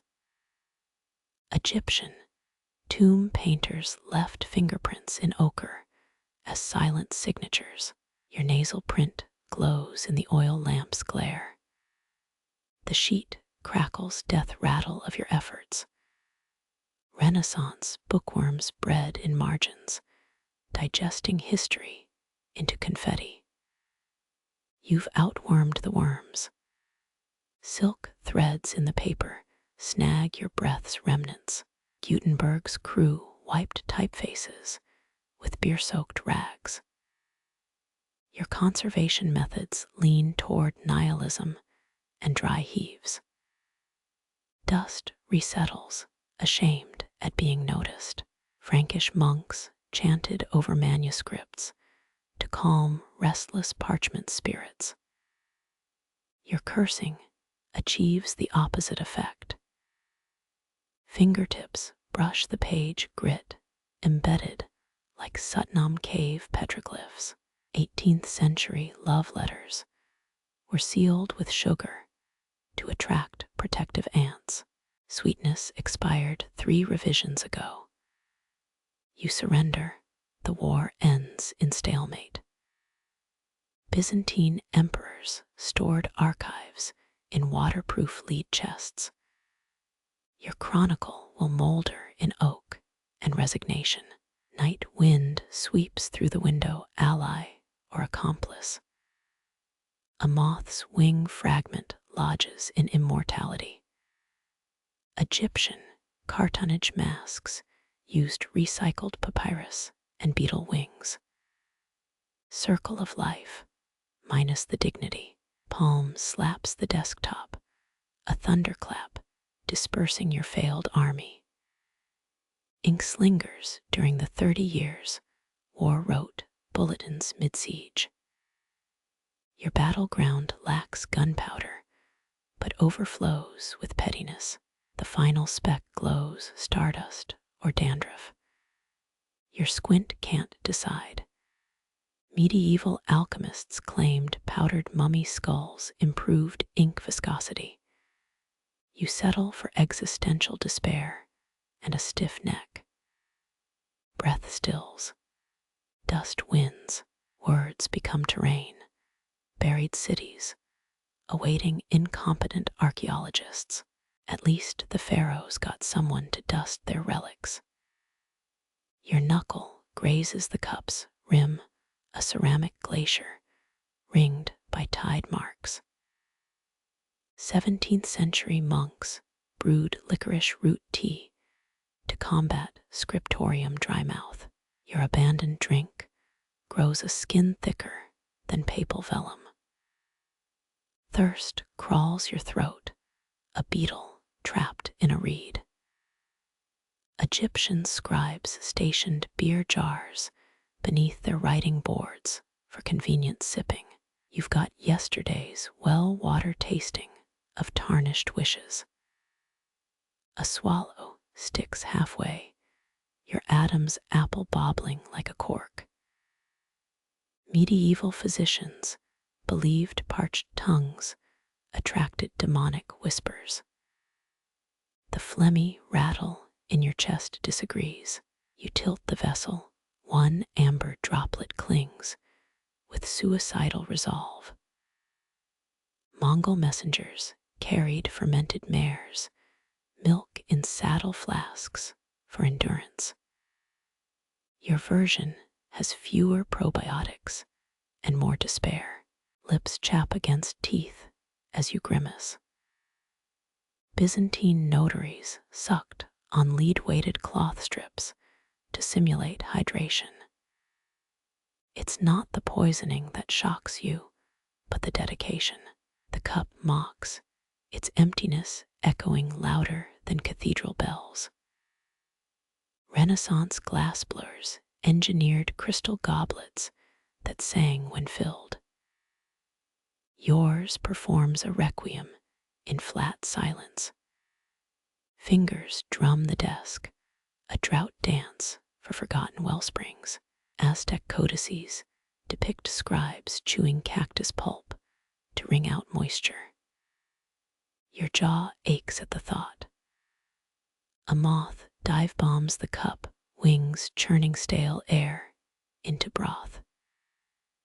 Historians still argue whether Roman archivists preferred vinegar water or wine for night shifts. Both options sound better than swallowing chalk dust. Tongue probes a molar, digging for relic humidity.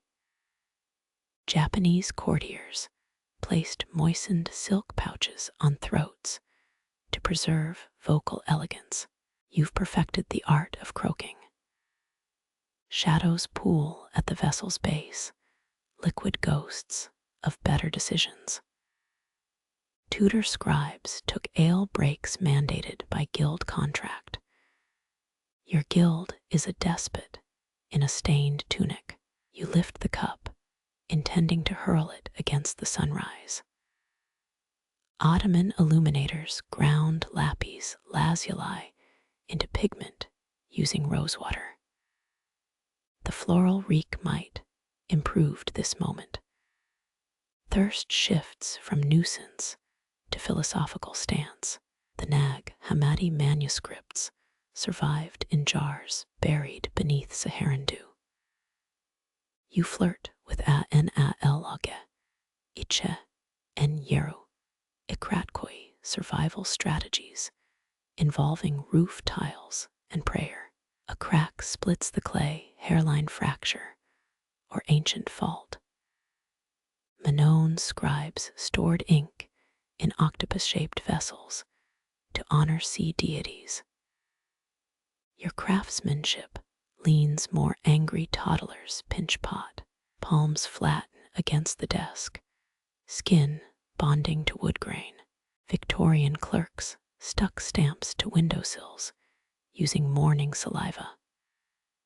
You've graduated to using neglect as adhesive. The cup blurs, your eyes rationing moisture like caravan camels. Merovingian scribes were buried with ink horns to chronicle the afterlife. Hope they packed a canteen. Breath rasps through nostrils, a desert wind over papyrus. Mayan codices used fig bark precisely for its humidity resistance.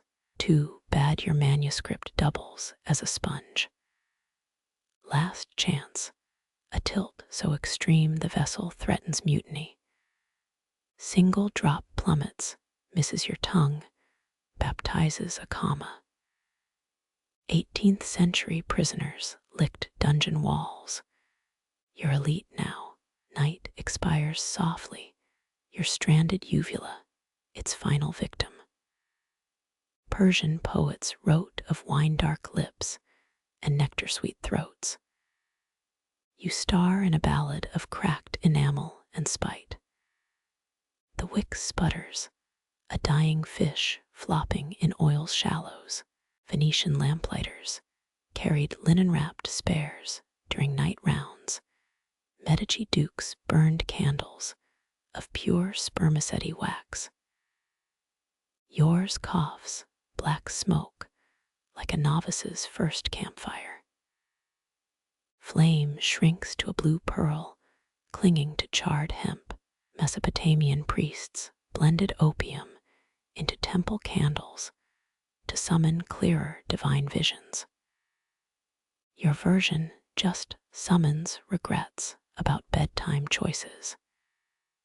You lean close, heat pricks your eyelashes as embers whisper secrets.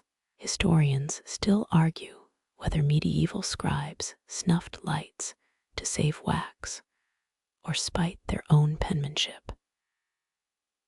blush dusts your knuckles, the universe's worst glitter. A final flare paints your shadow giant against crumbling plaster. Roman bathhouses hired boys to scrape leftover tallow for reuse in love spells. Tonight's residue feels more suited to curses. Darkness arrives in layers. First the desk vanishes, then your ink-stained cuticles. Renaissance mapmakers drafted coastal charts by whale oil glow, mistaking squid ink for land messes. You've got better aim, worse lighting. The dead wick curls, a comma punctuating 15 hours of borrowed light. Tudor law required citizens to hang lanterns during plague years to purge miasma. Your lungs agree with the theory, not the execution. Cool metal bites your palm as you fumble for the tinderbox. 17th century apothecaries sold perpetual flame bundles, claiming salamander blood infusion. You're loyal to the flint and failure method. Sparks cascade, a meager fireworks show for an audience of one. Byzantine emperors staged naval battles lit by flaming siphons of Greek fire. Your battlefield is a desk scarred by wayward punctuation. Smoke tendrils rise, your last connection to earthly combustion. An Egyptian papyrus lists 3,000 bakeries supplying bread to pyramid workers. None mention adequate lamp oil. Some struggles stay timeless. Breath stills as you hover over the cobweb-strung tinder. Olmec relic lamps burned by Tumen, mixed with crushed jaguar teeth for illuminating truth. You settle for dried moss and mild lies. The new flame births itself, tentative as a freshman philosopher.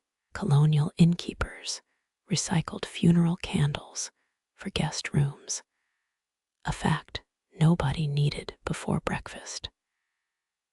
Your resurrected light wobbles with commitment issues. Shadows regroup behind inkpots, patient as bailiffs. A Shang dynasty bone script mentions moonlit scribes using glowworms in hollowed gourds.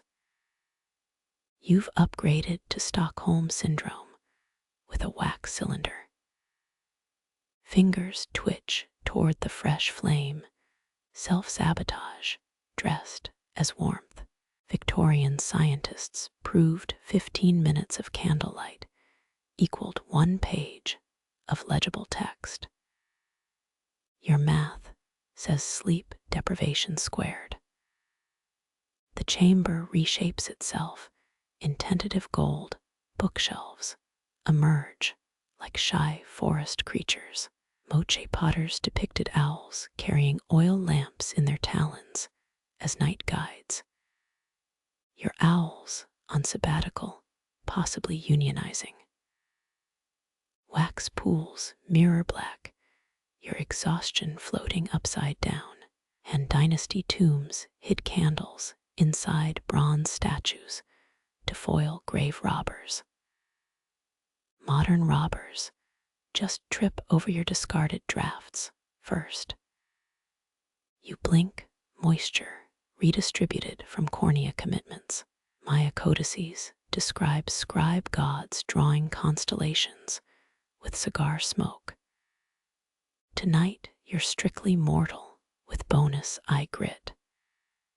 Heat licks the air, a needy pet you can't abandon. Napoleonic soldiers rendered battlefield fat into emergency candles during retreats. Your retreat involves a pillow and involuntary moaning. Light wanes again, the cycle's cruelty wrapped in smoke-scented déjà vu. Ethiopian scribes timed scripture copying by how many stands of oxhair wick burned. You measure in yawns and forgot nouns. The last flame shudders, its death rattle sinks with your stiffened joints. A quip dies in your throat about Romans using lamp smoke to waterproof scrolls. Everything's waterproof now, including your soul. Darkness wins without fanfare, no requiem for the overworked. You slump forward, forehead kissing desktop, as the world shrinks to a single exhausted sigh. Somewhere, a Babylonian star map rustles in disappointment. Wood groans beneath you, a century's protest stored in oak joints. Your spine uncurls vertebra by vertebra, a reverse fossil formation. 18th century cabinet makers hid horsehair, padding in chair seats to muffle royal flatulence. Yours offers no such dignity, just splinters and betrayal. Knees crack like desiccated papyrus scrolls. Historians still argue whether medieval scribes worked standing, their stools lost to woodworm and time. You vote for legend, your legs scream for emancipation. The floor tilts, a ship's deck made of solid stone. Persian physicians prescribed rosewater footbaths for scribes with quill palsy. You've got desk palsy. Symptoms include cursing and existential vertigo.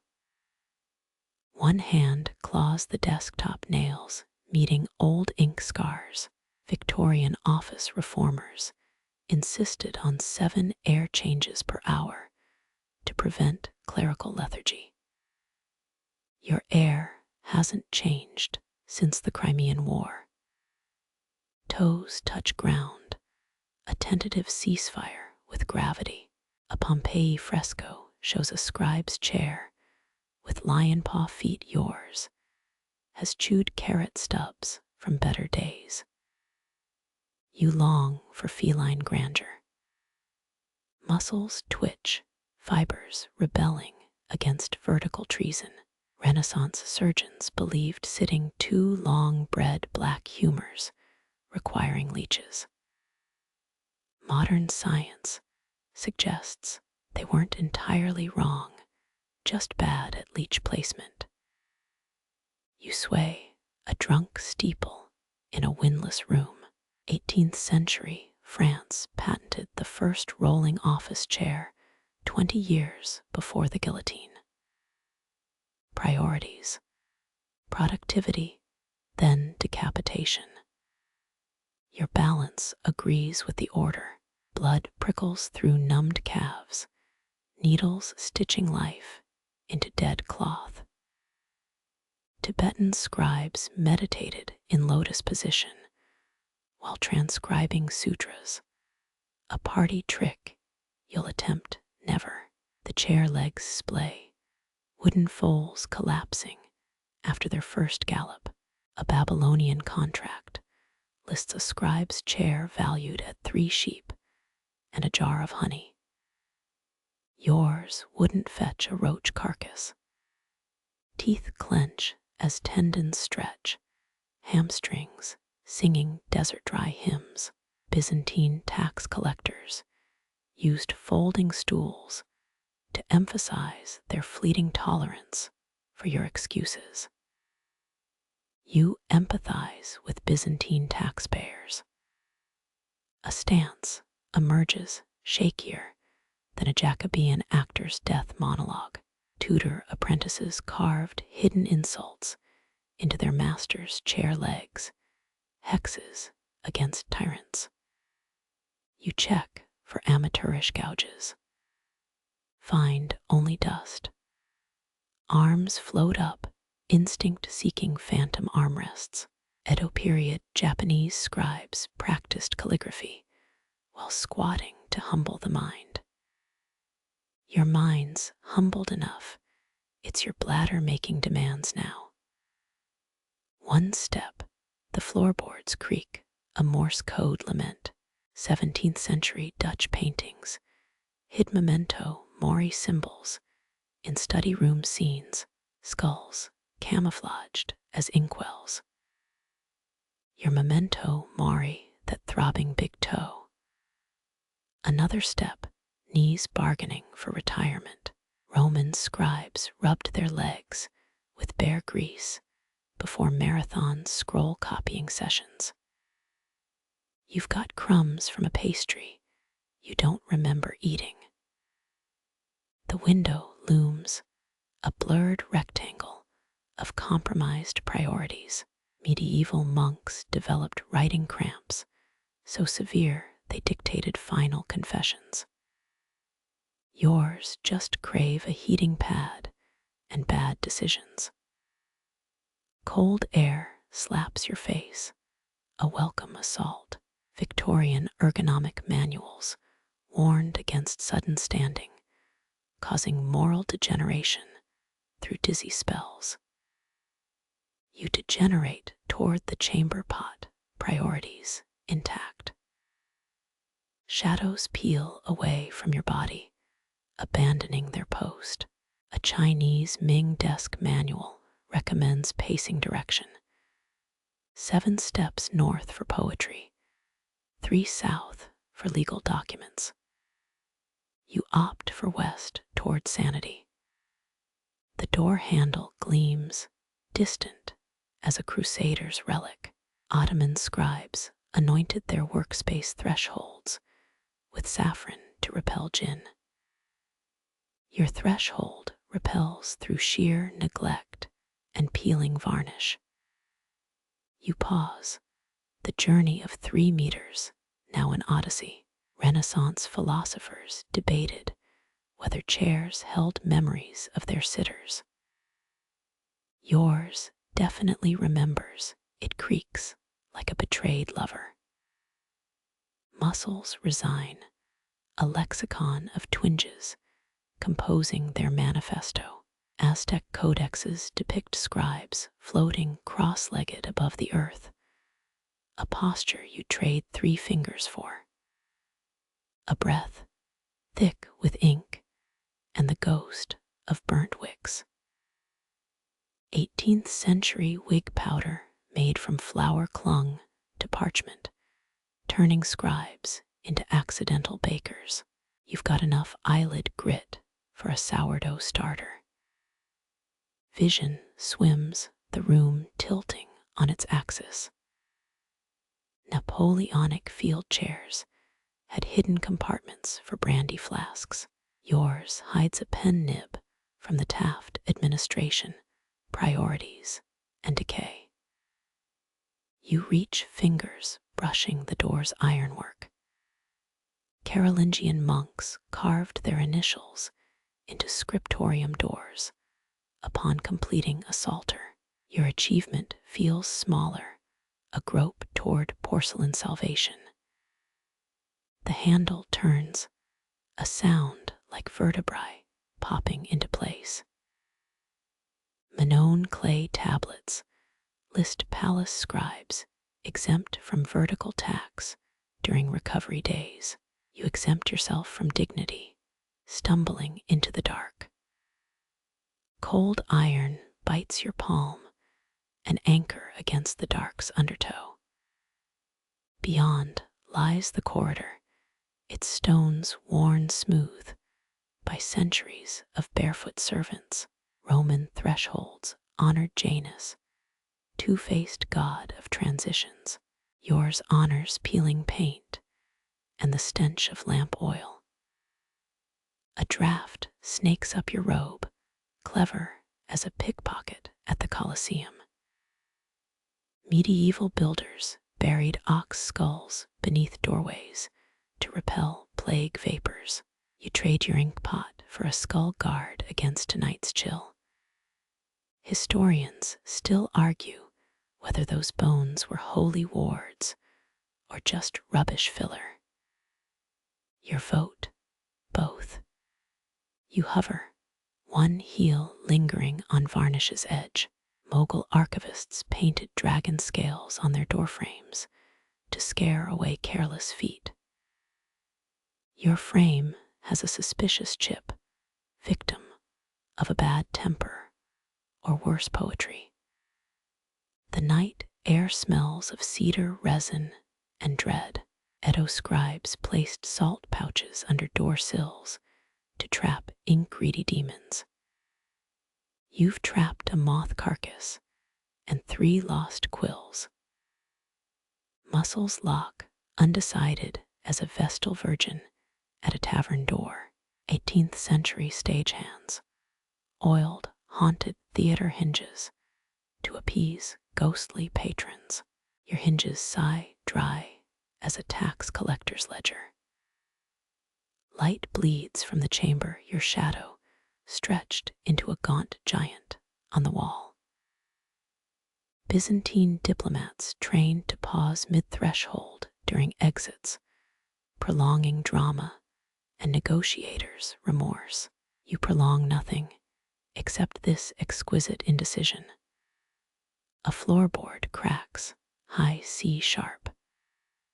Frankish carpenters deliberately flawed estate doors to let wickedness escape. Your escape roots flaw.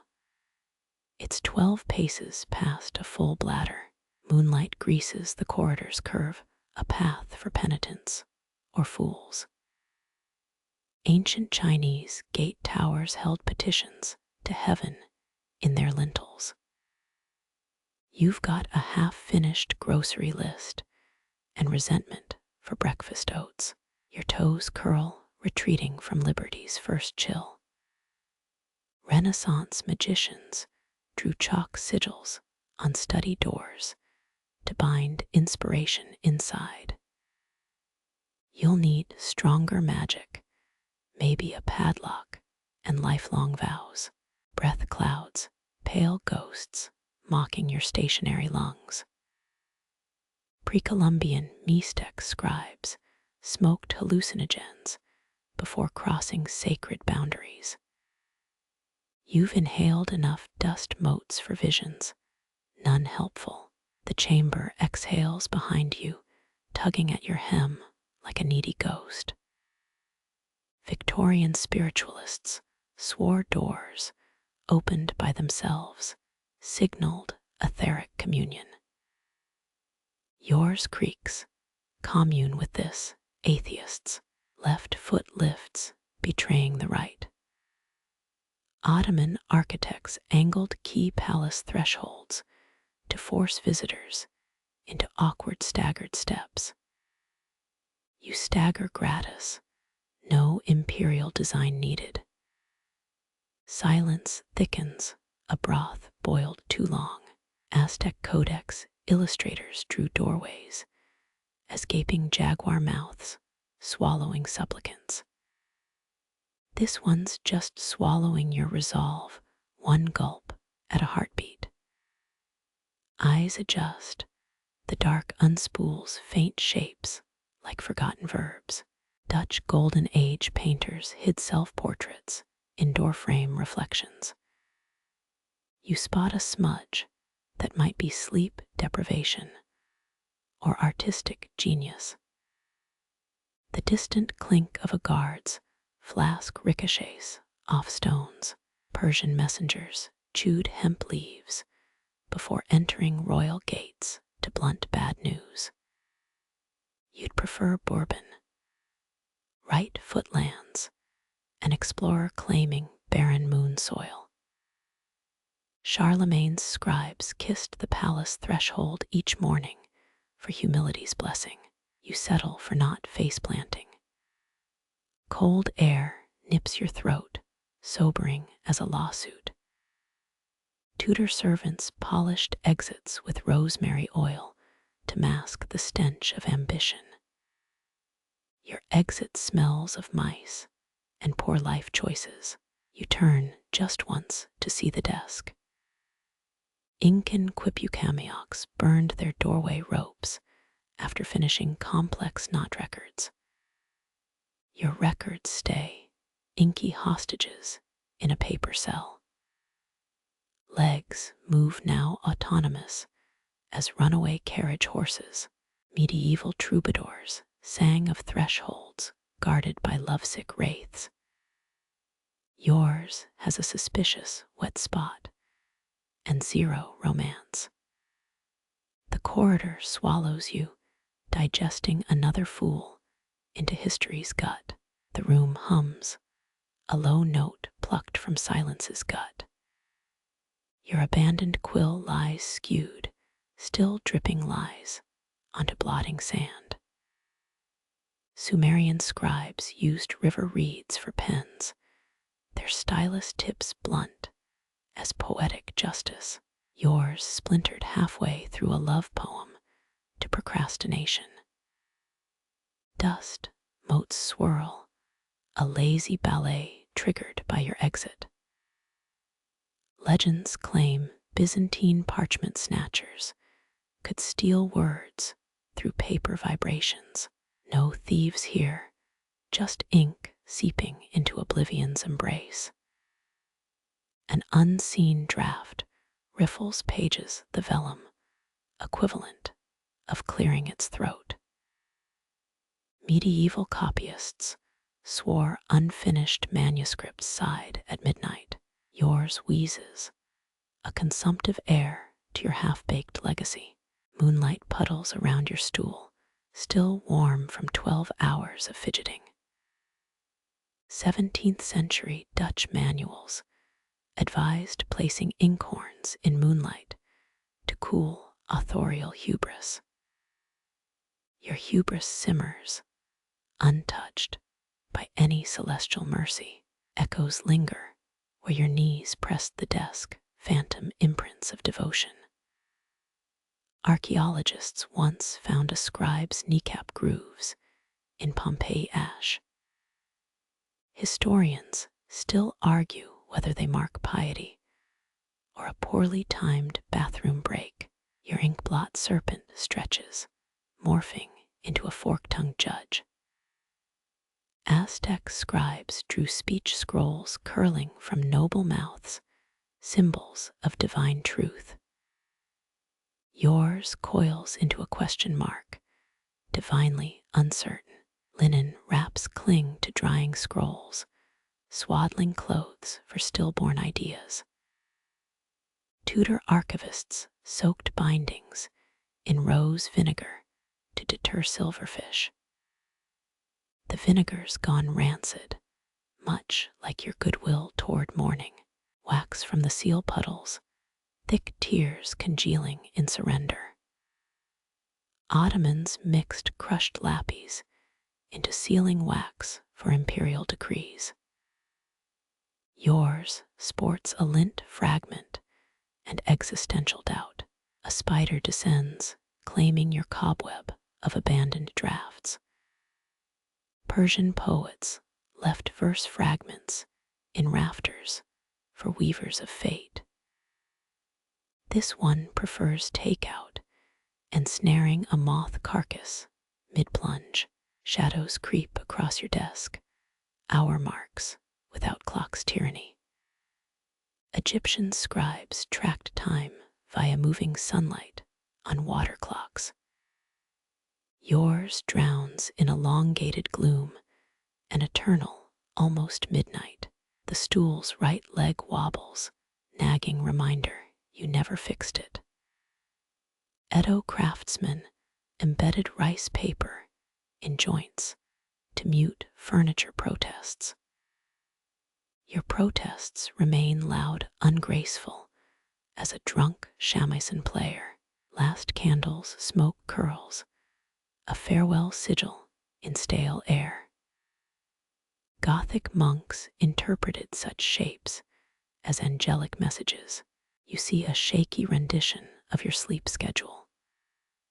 Air tastes of iron gall and peeled oranges, yesterday's failed focus tonic. Apothecaries once swore citrus rind, paste sharpened the mind. Yours just puckered your lips through bad metaphors. Floorboards yawn, releasing pressure held since your first nervous shuffle. Pompeian mosaic thresholds bore warnings to let none depart unchanged. You left the same, just stickier. A sparrow taps the window, avian critic of your penmanship. Ming dynasty calligraphers, trained via tracing birds' flight patterns. This one's unimpressed, it shits on the ledge and flies off. Your name fades from the air, last syllables swallowed by the walls. Frankish chroniclers etched names into tower stones to defy oblivion. These stones digest yours, indifferent as glaciers. Morning bell tolls. Your replacement will arrive in 6 groans. Byzantine bureaucrats rotated scribes every lunar cycle to prevent ink inebriation. You're stone-cold sober, regrettably conscious. The door groans, its final chance to mock your retreat. Corinthian architects designed temple exits to amplify footsteps into divine echoes. Yours echo, a flat clunk with delusions of grandeur. Silence settles, not peace, but the pause between sword strokes. Sumerian epics ended with the tablet rests. The gods continue whispering. Your gods are unemployed, waiting for better material. Still, through some alchemy of dust and regret, you feel watched. A scrap flutters a draft line clinging to the desk's edge. Your knuckles pop like overstressed parchment. Each crack a calendar of cramped hours. Egyptian scribes suffered arthritis, so common they prayed to Seth for finger relief, a fact etched painstakingly in hieratic script. Your prayers taste sour, half-formed curses against your own stubbornness. A vertebra grinds, the sound of millstones turning without grain. Historians still argue whether the curved spines in monastic graves denote piety or generations hunched over copied psalms. You debate whether to stand or risk fossilizing mid-slump. Nails have gouged the desks, edge 10 little trenches, marking thwarted inspiration. Tutor apprentices hid cheat sheets in similar grooves, recipes for ink substitutions, and dubious hangover cures. Yours hold nothing but skin flakes and regret. Breath hitches, ribs protest like a warped lyre. Persian miniaturists inhaled opium vapors to steady their brushstrokes. All you've inhaled is dust and the tang of melted candle tallow. Feet have fused to floor tiles. At least that's the hallucination crawling up your calves. Pompeii excavations revealed scribal stools bolted to the ground, either for focus or to imprison chroniclers during deadlines. Your freedom feels equally theoretical. Eyes burn with the grit of a desert wind. Medieval copyists rinsed them with rosewater, a remedy that occasionally blinded the overzealous. You blink, a dry scrubbing that smears moonlight into gauzy streaks. Shoulders slump, each muscle fiber braided into knots.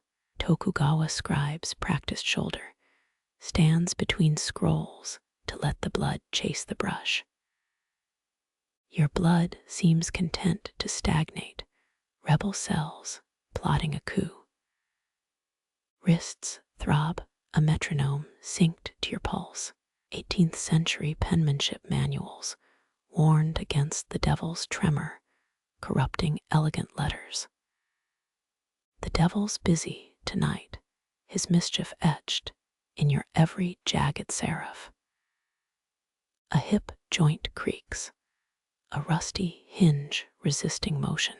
Archaeologists once found an Anglo-Saxon scribe buried with a badger's paw, likely a folk remedy for joint pain. You'd trade your ink pot for one right now. Palms sting where the quill carved its empire. Mesoamerican scribes mixed cochineal dye with honey to soothe raw fingertips. Your honey jar sits untouched, lid sealed by indecision and congealed wax. Knees crackle like parchment in a furnace. Byzantine scholars wrote standing at lecterns to avoid the sin of sedentary sloth. You've sinned gloriously, a boneless heap draped over wood grain. Teeth clench, a vice grip on unsaid words. Edo period calligraphers bit down on persimmon wood to relax facial muscles. Your jaw holds only tension and the aftertaste of bitter oak gall. Fingernails have gone the color of spoiled vellum, translucent and faintly yellow. Renaissance apothecaries sold walnut oil rubs for scholars' claws. You rub nothing but salt from dried sweat into the cuticles. Collarbone juts like a shelf for invisible burdens. Carthaginian scribes balanced wax tablets there while drafting battlefield reports. Yours hoards nothing but the weight of words never written. Earlobes hum with phantom quill scratches. Victorian novelists claimed they heard their characters' voices after marathon writing sessions. Your cast remains silent, extras in a play that's lost its script. A tendon in your neck twitches, semaphore signaling retreat. Mogul scribes dictated letters to assistants when hand cramps struck. Your assistants are shadows, mocking your solitude with exaggerated curtsies. Lungs constrict each breath, a negotiation with stale air. Ancient librarians burned pine resin to expand the chest of thought. Your chest tightens, thoughts shriveling like grapes into raisins. Toenails tap tile, 5 erratic drum beats seeking rhythm. Court composers in Versailles kept similar time while scribing musical scores. Yours compose only a dirge for ergonomic failure. The stool's imprint glows on your thighs, a temporary tattoo of devotion. Forensic scholars can date manuscripts by the unique pressure marks on scribes' thighs. Future scholars will date this as desperation o'clock. Eyelids droop, blotting out the world in smudged increments. Safavid illuminators napped under lapis-laden quilts to dream in ultramarine. Your dreams skulk in gray scale, waiting for permission to dissolve. A chill creeps through your tunic, goosebumps rising like braille. Norse chroniclers wore sealskin robes to ward off drafts in scriptoriums. Your robes are mere linen and full of self-inflicted holes. Tongue sticks to the roof of your mouth, a desert in miniature. Medieval Spanish scribes sucked on lead-coated rods to stimulate saliva flow. You'd settle for a drop of dignity or actual water. Leg muscles fibrillate, defecting from the cause. Ottoman calligraphers massaged them with heated sand from the Bosphorus shores. Your sands are imaginary, poured from memory's hourglass. The body's ledger balances in creaks and shudders, each entry a withdrawal against tomorrow's stamina. Ink still dries inside your veins, blackening the balance sheet. Your vow hangs stale, a promise chewed too many times to hold flavor. Dawn licks the horizon, its pink tongue erasing stars like spilled salt. Historians tally Cleopatra's all-night negotiations with Rome, yet none record how she yawned scrubbing Nile, silt from her lashes. You imagine her sandal tapping under tables, a ruler's secret fidget against fatigue. A moth carcass crunches under your elbow, last night's collaborator, now a parchment ornament. Tudor scribes pinned dead insects to pages as macabre bookmarks. Yours leaves a wing fused to your sleeve, translucent and pathetic as your resolve.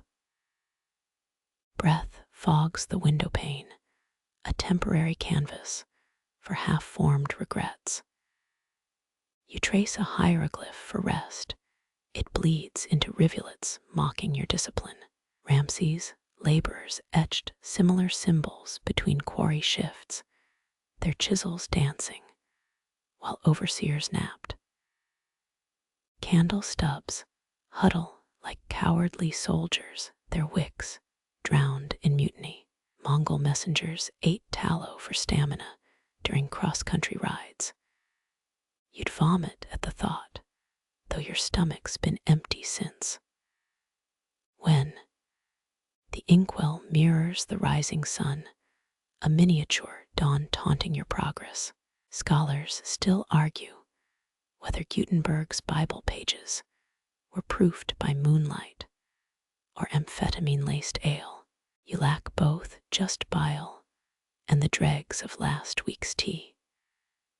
Fingers drum an involuntary rhythm, 3 quick taps, a pause, 2 more. Victorian compositors developed typesetters' arrhythmia from constant metal plate clicks. Yours channels a jilted tango, urgency partnerless and out of step. A knuckle cracks, the sound echoes like a snapped quill. Aztec scribes coated joints in fermented agave sap before marathon codices. Your remedies, a knuckle sandwich served cold and entirely metaphorical. Ear canals hum with phantom scriptorium chants, Benedictine drones that once kept copyists awake. Modern sleep researchers call this hypnagogic auditory intrusion. You call it cruelty, a podcast from the underworld. Teeth grind yesterday's stress into today's headache. Ottoman archivists chewed sour cherries to protect enamel during all-night inventories. Your enamel's losing the war, each molar a crumbling fortress. The window cracks open, a breeze riffles your pages like a bored patron. Medieval librarians tethered manuscripts with iron chains to thwart such impertinence. You weight yours with a dried-out ink cake, its usefulness debatable. Palms print sweat onto the desk, a fleshy watermark declaring ownership. Pompeii graffiti includes a shoemaker's handprint with the caption, "I was here." Your mark screams, "I'm still here," a swampy monument to stubbornness. A hip joint locks mid-stretch, your body's petty revolt. Edo-era scribes practiced ink meditation to transcend physical strain. You transcend nothing, just whimper sideways into a half-stand. The horizon now bleeds proper, lavish golds demanding attention like a child emperor. French illuminators ground malachite for similar hues in medieval manuscripts. Nature stole the recipe and uses it without credit. You shield your eyes, fingers splayed like a three-starred libra, ing poorly. Ravenna mosaicists suffered permanent squints from gold leaf glare. Your retinal burns feel equally earned and just as foolish. A yawn unfolds, jaw popping loud as a cargo ship's hull. Han Dynasty officials suppressed yawns with ginger root clamped between molars. You're beyond suppression, your gaping maw could swallow dynasties. The vow resurfaces, whispered this time as you sag into the chair.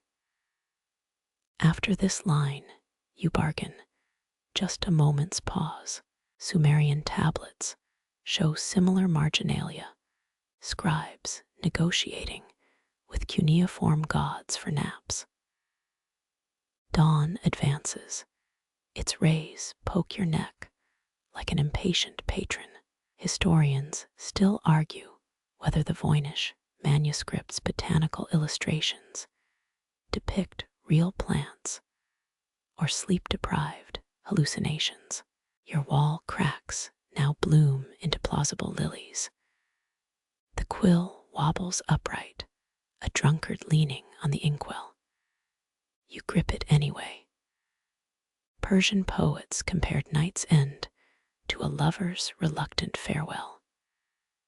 This feels more like wrestling a greased pig. Letters blur into Rorschach specters, meaning dissolving like salt in broth. Medieval monks saw demon faces in such blurs, fearing them signs of damned texts. You see deadlines, far more terrifying. A sneeze detonates your skull's cannonade, scattering dust motes.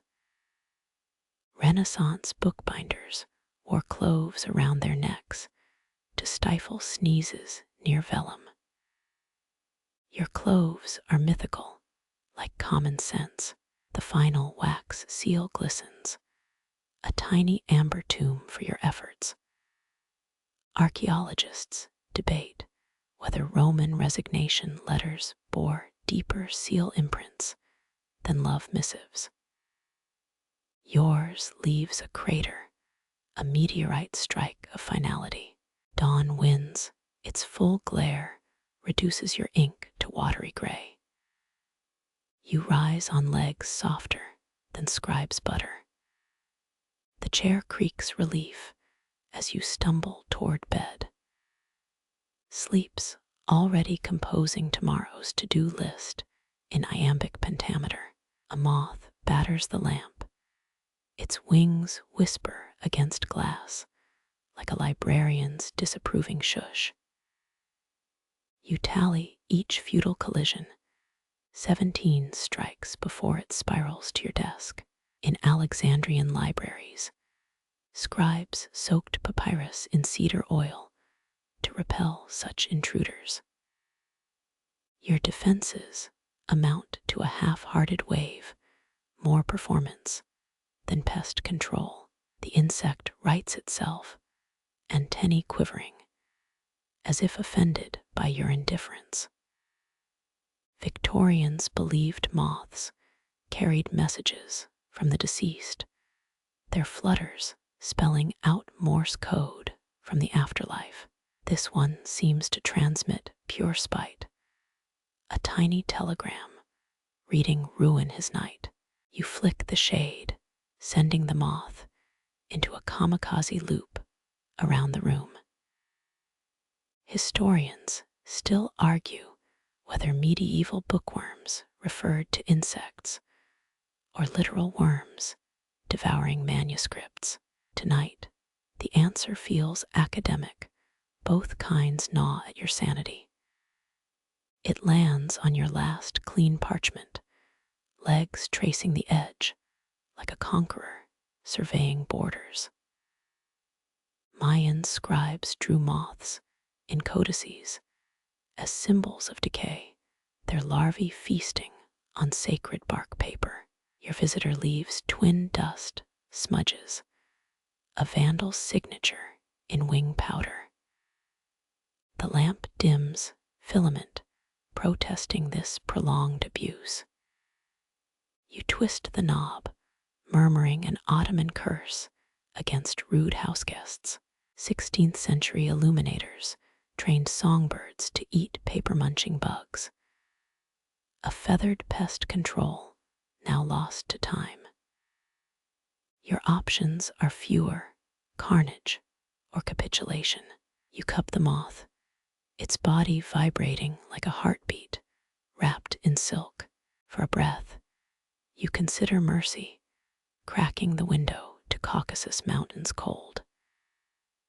Then, it nips your thumb with mandibles designed for chewing funeral shrouds.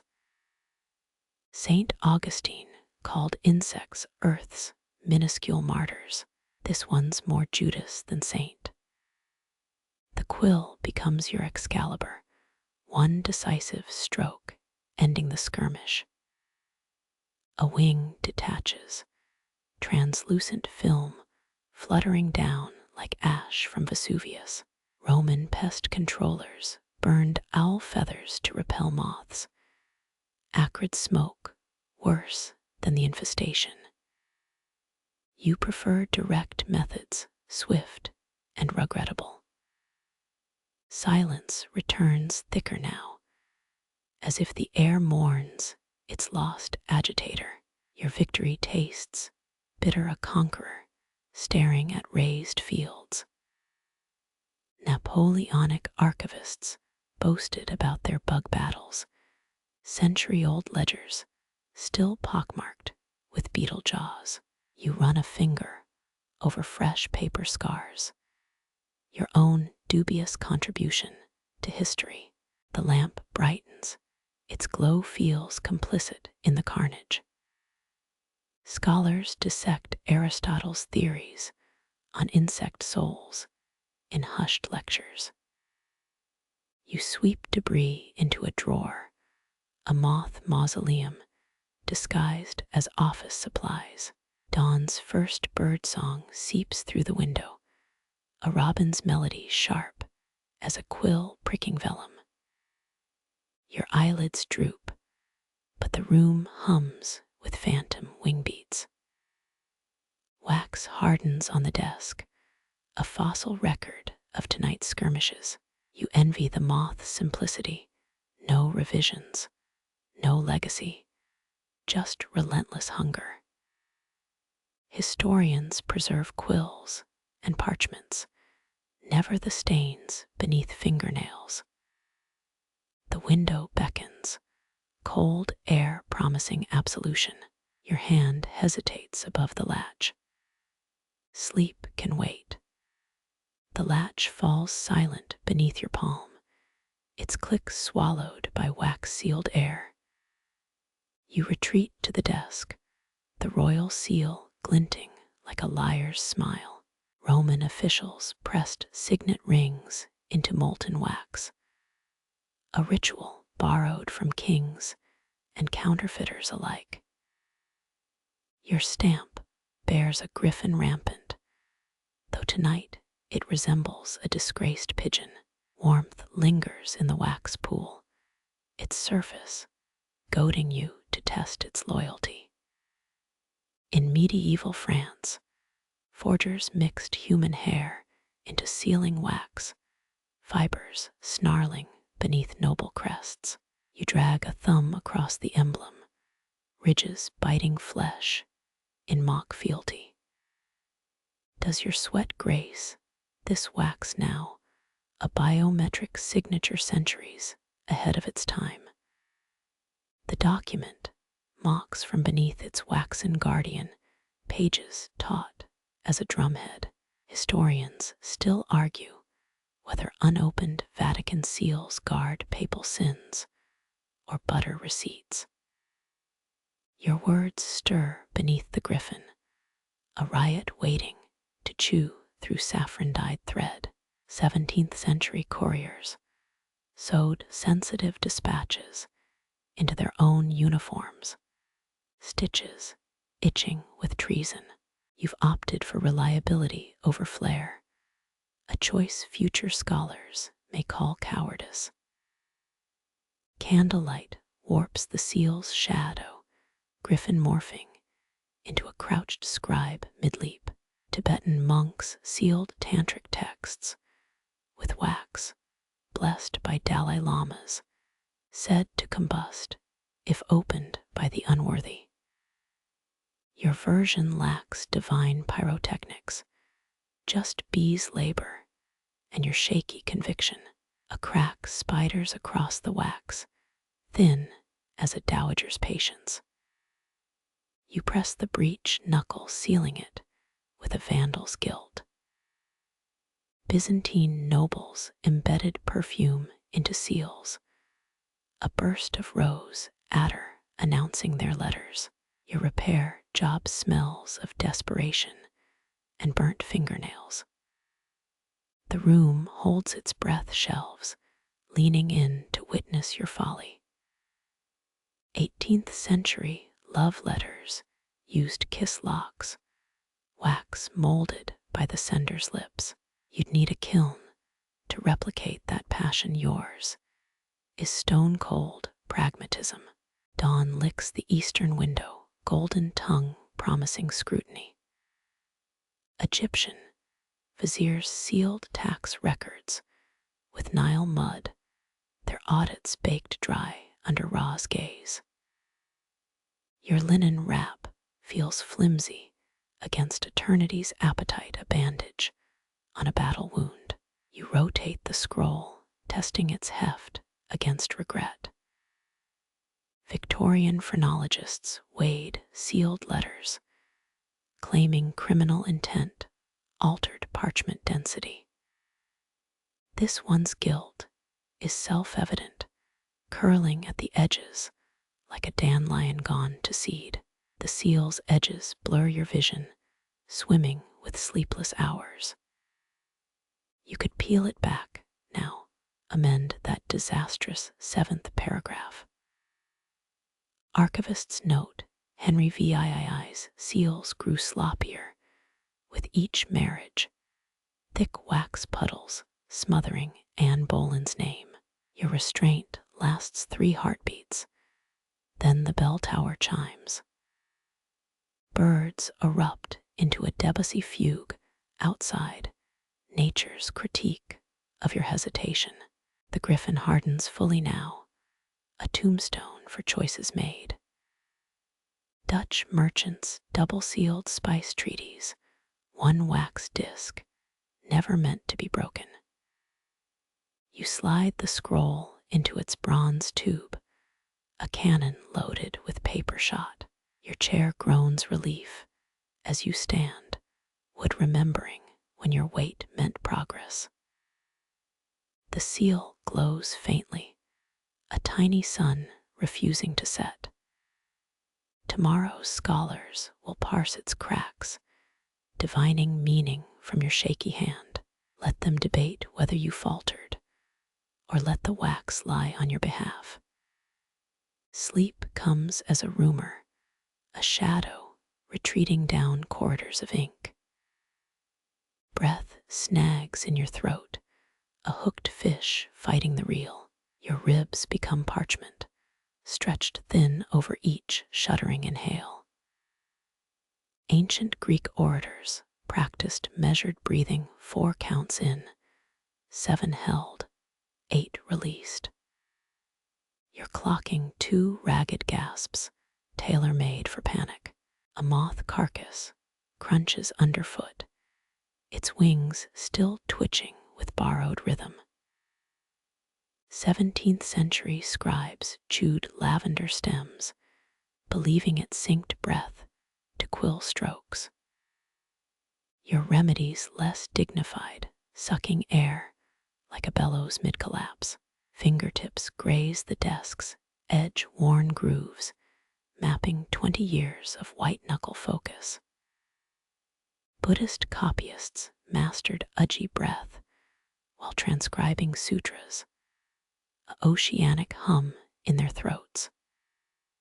Yours sounds like a tea kettle left to scream. You wrestle air through nostrils, forcing cadence into rebellion. Historians still argue whether Egyptian scribes held breath during sacred hieroglyphs, preservation, ritual, or early asthma cure. The answer won't matter if you pass out mid-sentence. Lungs bloom sharp, a rose made of fishhooks. Venetian glass blurs controlled respiration for perfect orbs, their craft breathing life into fragile art. You're just trying not to hyperventilate onto state secrets. Steady now, in through linen filters, out through cracked lips. Medieval physicians believed uneven breath attracted plague miasmas, hence those terrifying beaked masks. Your masks invisible, woven from pride and deadline terror. A hiccup ruins the rhythm, spine jackknifing against the chair. Spanish divers trained with breath-holding games, pearl hunters betting lungs against the abyss. You're betting against an inkblot spread. Totali's platonicum, that's the term. Cicero's ideal of controlled exhalation during rhetoric. Your version involves more wheezing. Renaissance choir boys pinched their noses between verses, smooth sustains for celestial harmonies. You'd settle for not seeing spots. Dawn's first rays stroke the windowsill, a taunting reminder of biological limits. Persian carpet, weavers timed knots to respiration, each breath a knot, each knot a prayer. Your prayers currently involve not dying at this desk. The vellum rises slightly, riding your exhale like a paper sail. Tibetan throat singers vibrate diaphragms for multiphonic chants, one breath holding 3 notes. You're hitting one-note desperation in F-sharp minor. Muscles unclench by degrees, a marionette cutting its own strings. 19th century surgeons inhaled ether through scented handkerchiefs, sweet oblivion before the bone saw. Your anesthesia's cheaper, stale air and stubbornness. A swallow resets the clock, Adam's apple bobbing like a pendulum. Deep-sea pearl divers trained with underwater chanties, breath control set to shanties. Your internal soundtracks more funeral dirge than work song. You count heartbeats between breaths, 3 thumps, then a gulp of twilight chill. 16th century alchemists stored breath samples in pig bladders, hoping to capture vital essences. Your essence currently smells of anxiety and oak gall ink. The candlewick drowns its final sputter, matching your chest's convulsion. Victorian mediums faked breathlessness during seances, fraudulent gasps summoning fraudulent ghosts. At least your panting's authentically pathetic. Air smooths, by increments, a river finding its bed after rapids. Sanskrit breathwork diagrams map prana through 72,000 subtle channels. You've cleared maybe 2, with significant collateral damage. Palms flatten on the desk, equilibrium, returning through splintered wood grain. Free divers today train, using code 2 tables, pushing bodies toward blackout thresholds. You've just set a personal best in dread management. The next inhale comes clean, crisp, as a new folio page. Japanese no actors master listening breath, pauses so precise they harmonize with wind chimes. Your harmonies more dog barking at mailmen.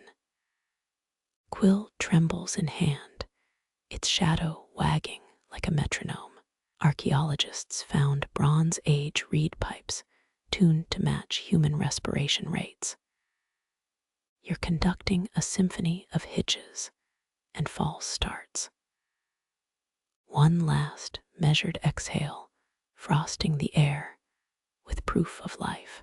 Medieval medical texts prescribed breath-holding contests as cures for melancholy.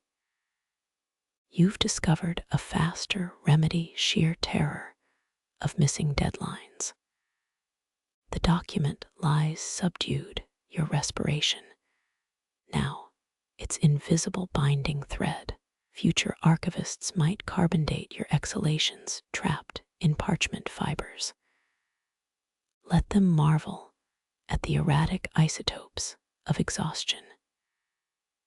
Breath steadies at last, a craftsman's rhythm reclaimed. You dust the vellum with featherlight care, each particle a witness to this ceasefire between lungs and legacy. Dawn arrives properly now. All false starts forgiven in its gilded yawn. Your document lies conquered, its bulk absurd against the frail desk.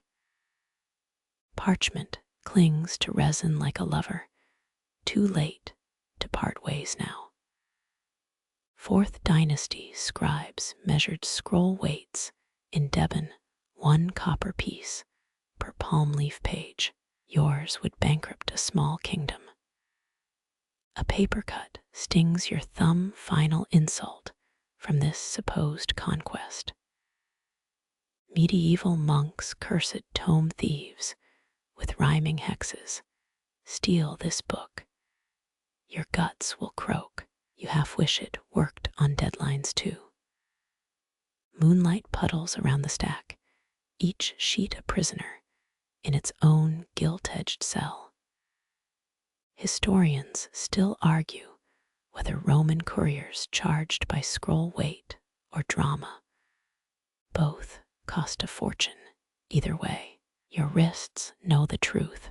You test the stack's heft, a newborn lamb versus a tomb slab.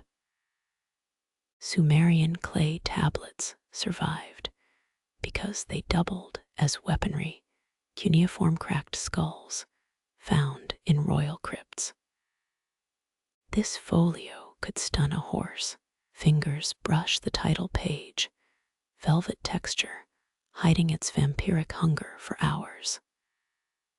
Certain papyri were lighter. Their makers mixed pounded quartz into reed pulp. Yours drank enough midnight oil to sink a galley. Shelves creak, wood groaning under generational prima donnas. 18th century librarians chained books to desks like feral pets. You fantasize about padlocks, anything to keep this beast from multiplying. A hairline tear mocks your efforts, Vellum's version of a parting shot. Venetian bookbinders added human hair strands to reinforce spines, the original inherited strength. Yours needs a team of oxen. You tally pages by their shadows, ink mass outweighing papyrus fiber. Coptic scribes sewed codices with thread spun from monastic silence. Your bindings held together by caffeine shakes and profanity. Dust motes swirl golden constellations celebrating your Sisyphean win. Ptolemaic archivists stored scrolls in honey jars, sticky preservation for sweeter truths. Your archives destined for mice and mildew. The title gleams, a gaudy crown on a paper monarch. Gutenberg's Bible weighed over 14 pounds, a backache disguised as progress. Yours could anchor a hot air balloon. A draft riffles pages, ghost fingers flipping toward eternity. Clay bully from Uruk bore seal impressions, as well as weight marks, early ISBNs, meets shipping labels. You'd need a quarry for this ledger. Your chair protests as you rise. Wood's verdict on vanity projects. Ottoman scribes stacked decrees until the Sultan's desk bowed. A calculated show of bureaucratic might. You're just glad the legs held. Palms flatten against the cover, warmth leaching into dead animal skin. Renaissance grimoires added iron clasps to contain their volatile contents, sorcery, or bad glue recipes. Your grip tightens just in case. You measure worth in paper cuts and spinal creaks. Persian miniaturists used pulverized gemstones in pigments, each brushstroke a king's ransom. Your inkwell held cheaper sacrifices, sleeplessness, and half your sanity. The desk sighs relief, its oak bowing upward like a freed archer. Napoleonic field presses produced bulletins light enough for saddlebags, victories airy as moth wings. Your opus needs its own postal carriage. Moonlight shifts, your shadow becomes Atlas shrugging. Pre-Columbian bark books floated easier than stone tablets until conquistadors used both for kindling. You hug the stack tighter, a ridiculous shield against time. A spider descends, silken critic eyeing your work. Byzantine archivists employed book wasps to devour manuscript pests, six-legged librarians with messy diets. You blow gently, sending it back to Yelp reviews. The final line winks, its ink still smug with wetness. Diamond sutras survived because they were carved into monastery walls, immovable and immortal. Your words, a strong breeze from oblivion. You channel sack-lifters from Alexandria's docks, muscle memory from forgotten dockworkers. Dead Sea Scrolls hibernated in jars for millennia, patient as crocodiles. Yours won't last till payroll Friday. Pressure builds behind your eyes, an internal dam cracking. Bodleian librarians once counted books by candlelight, each flame consuming more oxygen than the texts contained. Your lungs echo that math. The stack topples sideways, pages fanning like a peacock's spite. Gutenberg's first print runs sold cheaper than scribal copies, progress measured in discounted regrets. You restack with pilgrim's care. One corner bends your gasp louder than a torn ligament. Ancient scrolls traveled in cylindrous cases, leather armor for fragile wisdom. Yours merits a steel vault and a nap. You trade desk for floor, cold stone keeps you honest. Mayan codices folded like concertinas, stories blooming in zigzag patterns. Yours demands linear obedience, paragraph by paragraph. The final page winces as you close it, a drawn curtain on a terrible play. Monastic scribes ended manuscripts with liber explicit. The book is unrolled. You mutter liber exhaustus through numb lips. Weight distributes unevenly, the lean tower of Pisa in your arms. Flemish bookrights built rotating lecterns, for massive antiphonals. Church music needs good lumbar support. You've only got spite and a door frame. The archive gapes, it's maw-hungry for fledgling tomes. Malmesbury Abbey's library chained their books to prevent theft, and perhaps to stop them escaping. You shove yours forward before it grows roots. Silence pools where pages rustled, a hollowness that rings. Tomorrow's scholars will dissect your margin notes for hidden meanings. Tonight, you pray they never find your coffee stains. Dawn licks the windowsill, its tongue erasing all scales and measures. You retreat, lighter by a universe and heavier by the same. The desk yawns, ready to birth fresh monstrosities. Your eyelids surrender, a slow blink stretched into eternity. Roman insomniacs drank poppy tea for this hollow imitation of rest. Your brews just stale air and regret. A moth batters the lamp, its wings tap dancing on hot glass.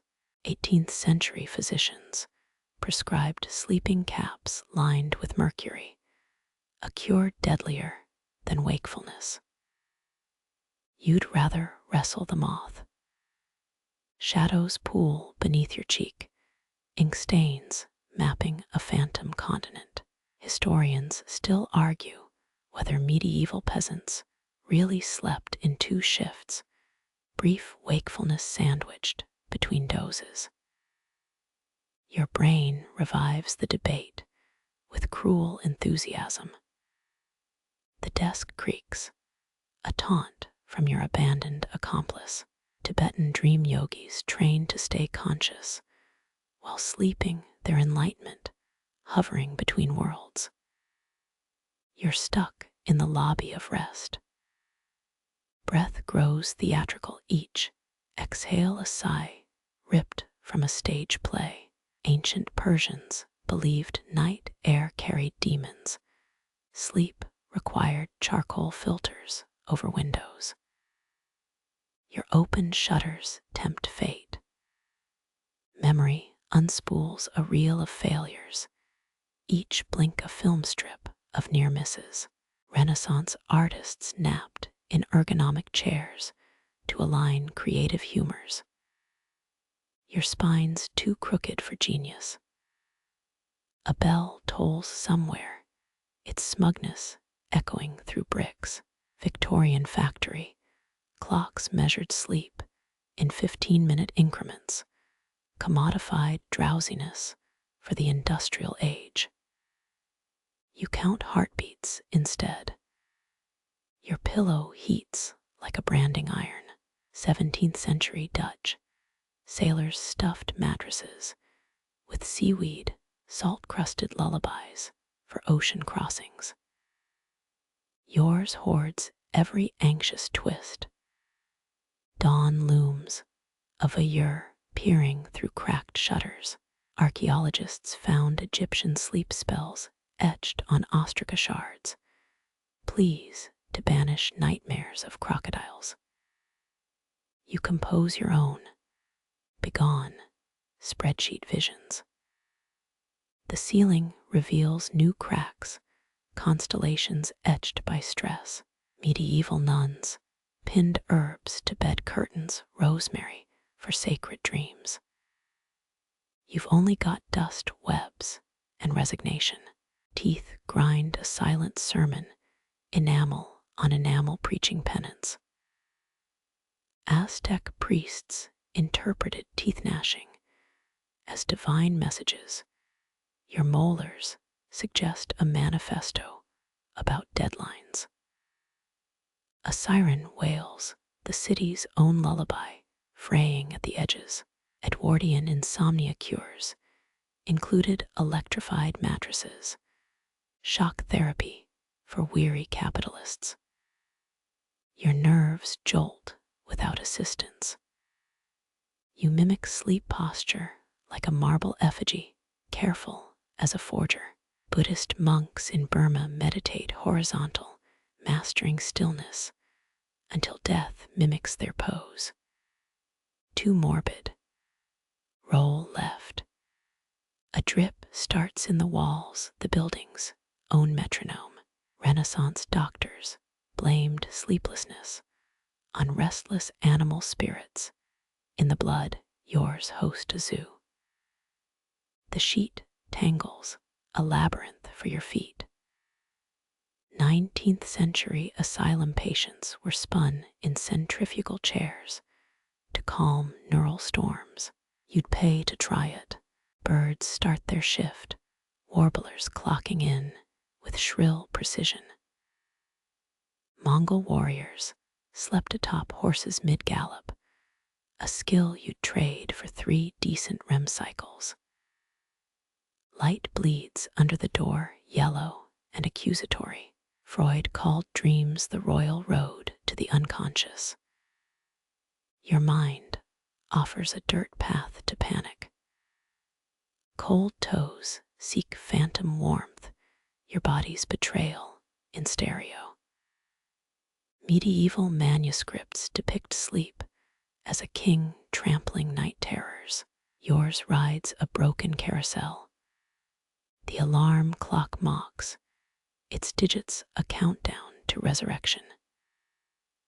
19th century workers nap stole minutes in factory coatrooms, catnaps as acts of quiet rebellion. You steal 45 seconds, muscles clench a marionette fighting its strings. Sufi mystics used sleep deprivation to glimpse the divine your hallucinations feature overdue invoices. You mouth the old lie, tomorrow, rest. 14th century, Paris banned nighttime construction. Noise their sleep decree carved in limestone. Your neighbors blast lo-fi beats. A car backfires its bark, jolting your ribs. Japanese shamans consumed hallucinogenic mushrooms to provoke prophetic dreams. You settle for expired cold medicine. Eyelids flutter, stage curtains stuck mid-act. Victorian aristocrats hired knocker-uppers to tap their windows at dawn. You've got cortisol and spite. The pillowcase smells of yesterday's hair oil. Renaissance astrologers timed sleep to planetary alignments. Mercury, retrograde ruins everything. Dawn wins. Again. The end smirks from the corner, still a comma, still hungry. Your breath unravels, a ribbon of tension dissolving into the dark. 18th century herbalists steeped chamomile in silver bowls, moonlight-infused drafts for fractured minds. Yours needs no potion, only this, the quiet collapse of each second. The moth stills at last, wings folded like unanswered letters. Olden Egyptians whispered to the god of dusk, prayers for dreams woven from river silt. Let your whispers be simpler. Let them be nothing. Shadows lose their edges, ink blots melting into blank parchment. Scholars once believed night's first hour held the purest rest, a veil between striving and surrender. Feel it drape over you, heavy, uncomplicated. Your pulse slows, a drummer marching home from war. Medieval midwives placed warmed bricks at bed corners to mimic a sunlit embrace. Imagine that heat now radiating through marrow, softening the machinery of worry. The clock's tick fades, swallowed by a yawn of wind. Tibetan monks recited mantras until syllables blurred into breath. Let your thoughts follow, words crumbling to dust, then to into stillness. Cool air stirs the curtains, a bystander's sigh. Renaissance mapmakers drew dragons at the edges of the known world. Your unknowns need no monsters tonight, only the gentle geography of sheets. Weight seeps from your limbs, a sculptor's hands smoothing clay. 19th century nurses dampened nightgowns with lavender, fragrant ghost hands to stroke fevered brows. Breathe in, out. Let the scent linger in your throat. Dawn retreats its vigil paused. Olden Persians buried lullabies in clay jars, songs fossilized under desert sand. You need no song, only the rustle of your own weathering, a body learning to erode gracefully. The pillow cradles your skull, a scribe's palm supporting a weary head. Archaeologists argue whether Babylonian sleep charms worked, seashells strung on gut string. Believe instead in this, the sacral curve of your spine against the mattress. A star pierces the haze, one pinprick in the woolen dark. Victorian astronomers catalogued constellations as celestial lullabies.